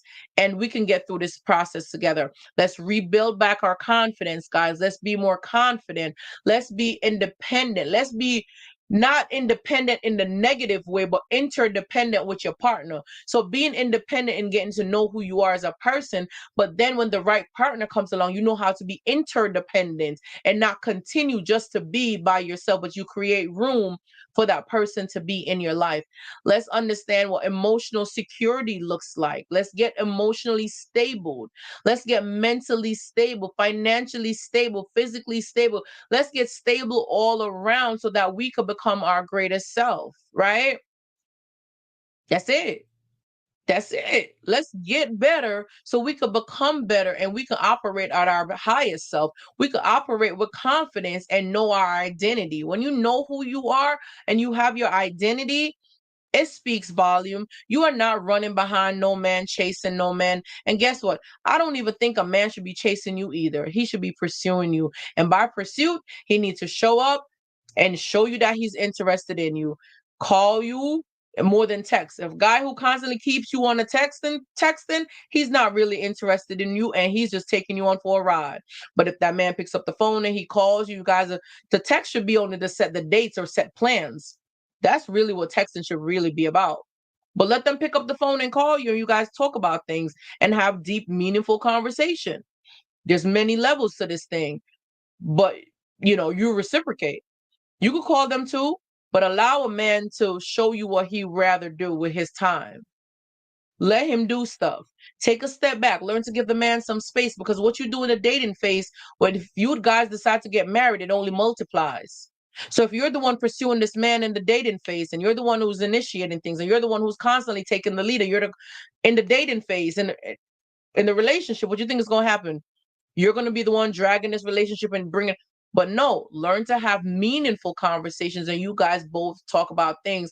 What is it that you guys want to do going forward in your relationship? But allow a man to show you who he is, show you what he prefers, and show you what he want to do. Allow him to be.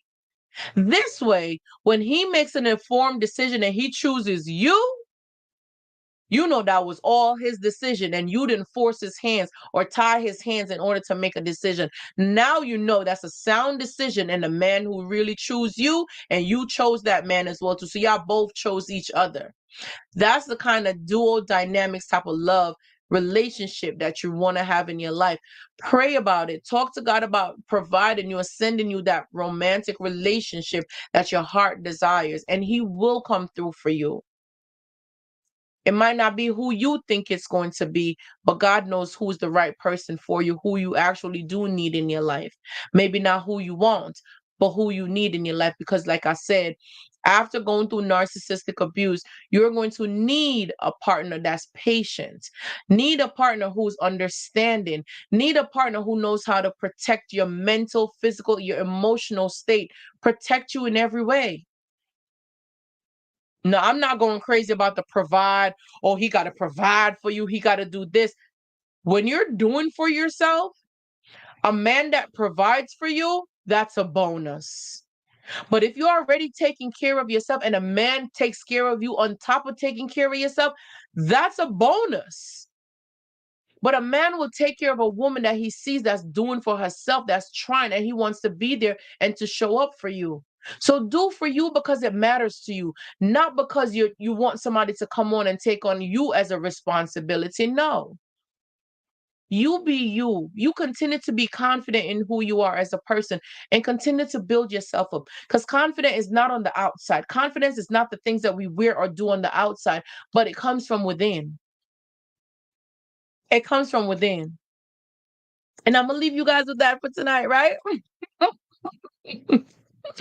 I love you guys all so much. Tonight was beautiful. I appreciate you guys so much, and I'm hoping that this video will help you to make an informed decision, at least knowing that these are some of the things that you're experiencing in your relationship that's negative and it's not working out for you. And you could look at some of the little examples that I give so you can see some of the things that are healthy, some of the things that are good in a relationship, and it's so much more. But I just wanted to touch on just a few little playful parts of it, because I remember, like I said, the playful things that you do with your partner is very important, because it sets the tone up for the relationship, for you guys to have great communication with each other. All right, I appreciate y'all so much. You guys be blessed. Have an amazing night. Thank you so much, Kanita. I love you, sweetheart. I hope you make it home safe. I hope you don't have to stay at work too much longer, my love. I'm going to type in my good nights here in the comment section, too. Good night. Good night. You guys are such an amazing team, a nice family here. And I couldn't have asked to be surrounded with like-minded people and be so blessed to have you guys in my life. I so appreciate it. I pray that God will cover you guys. I pray that He will protect you and bless you and give that edge of protection around you. Have His angel to take charge over you and protect you in your going out and coming in. No weapon that is formed against you will prosper. He did say the weapons will form, but it won't prosper. And I pray that in everything that you do, in every step that you take, that His love for you will be a lamp underneath your foot. So every step that you take is a light under your feet, because God is guiding you one step at a time. Put one foot in front of the other. Today you are here. Tomorrow is not promised. I'm not going to sit and worry about tomorrow, because tomorrow will worry for itself. And like God said in Matthew, like Jesus said in Matthew, right? He said, the birds and the bees and the flowers, they don't worry about tomorrow. They don't worry about what they have for themselves. They don't worry about it. Aren't we more important than these birds and the bees and stuff like that? Aren't we more important than them? So He's telling us not to worry about tomorrow. Let tomorrow worry about itself. So that's me. I'm worried about today. I could prepare and plan for tomorrow, but let tomorrow worry about itself. So I pray that God will give you guys all and everything that your heart desires. I pray that He will cover you. I pray that everything that you speak will be granted to you. I pray that when you open your mouth and you start to speak positivity, it will manifest into the things that you want. Speak life into your life. Start speaking positively into the things that you want. Start speaking, start seeing yourself in a beautiful way. Start seeing yourself into a beautiful flower that needs to be bloom and blossom for the world to see. Start seeing yourself how you want to see yourself. This level that the narcissist had diminished your character, that they have destroyed your self-esteem, low your personality, your identity, and everything. None of that is real. All that comes out of the narcissist's mouth is what's inside of their heart. Out of the abundance of the heart, the mouth speaks. They are only degrading you and belittling you because they want to be like you. And the only way in order to control you is to trick your mind and to belittle you so that they can overpower you and try to get the best of you. And none of that is true. None of that is true. The narcissist does not have power over you. The narcissist does not have dominion over you. The narcissist does not have rights over you. You have dominion over the narcissist, because the narcissist is operating from a demonic place. And just like in Luke 10, verse 19, it says, I have given you authority over these devils, these scorpions. You have authority over these things to trample them underneath your foot. And He already told you these things are going to be your footstool. So when they accumulate and they have these demonic spirits inside of them, you already know you above this thing. You above it and not beneath it. You are above it. So operate as such. Operate as if you believe that you are above this thing. And I know people will say, oh, stop acting like you're better than the person. Now the person is the flesh. We ain't talking about the person, if you know what I'm saying. It's the spirit. We're living in a spiritual world. Y'all need to get on board with this.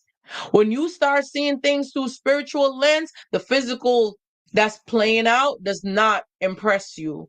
The spiritual, nah, you overcame the spiritual because you have control. Your spirit is in control of your body because your mind tell your body what to do.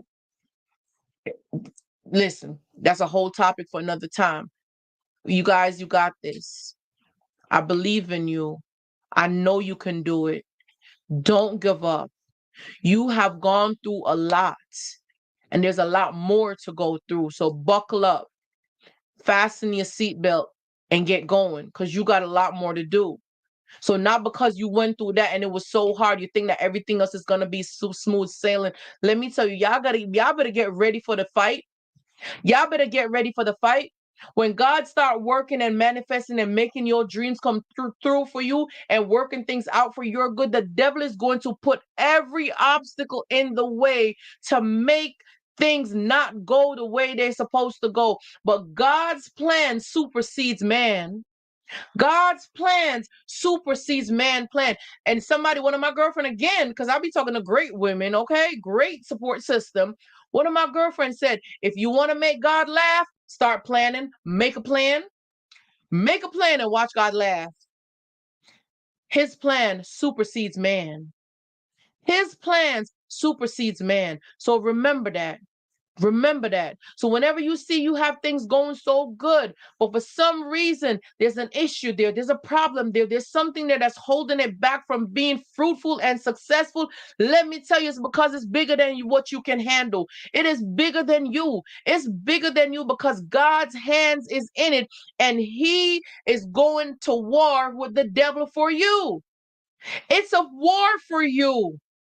Because every time things are going the way they're supposed to go, or it looks like it's supposed to go, there's something that comes in the way to kind of wrestle with things and to fight with things. But what God is doing for you is the work that's getting done behind the scenes.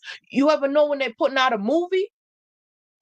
We just get the movie. We just see the movie. We just watch it. We just go up and show them at the box office and pay the ticket and we go watch the movie.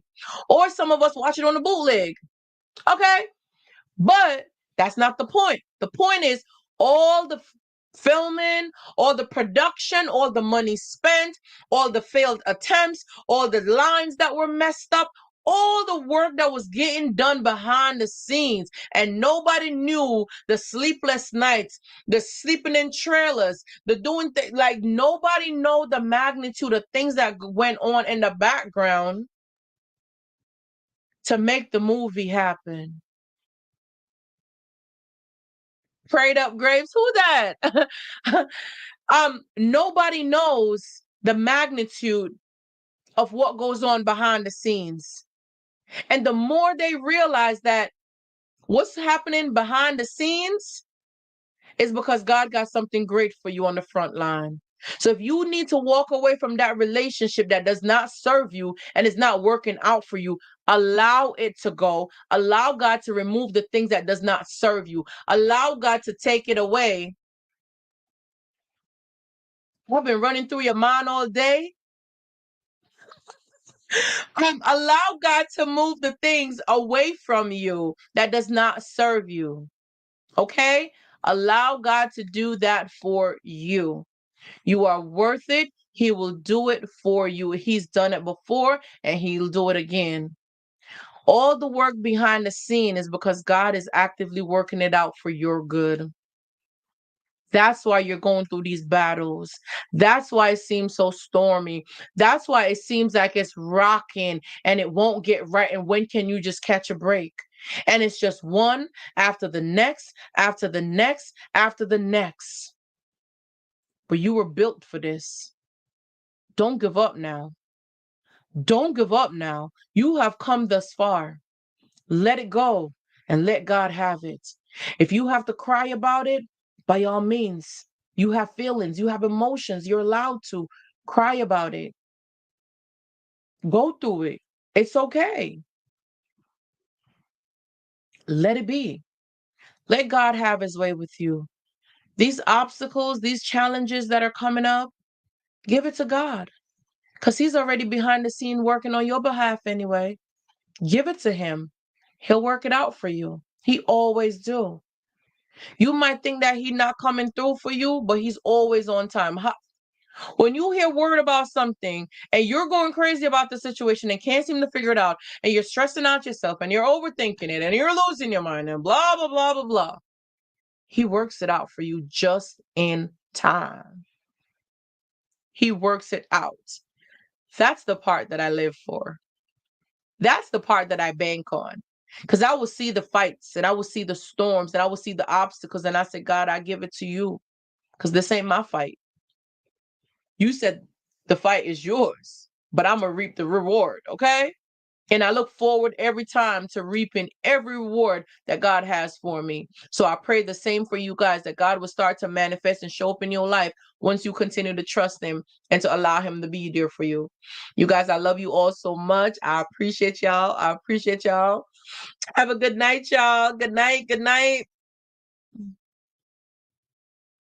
Love you all. One.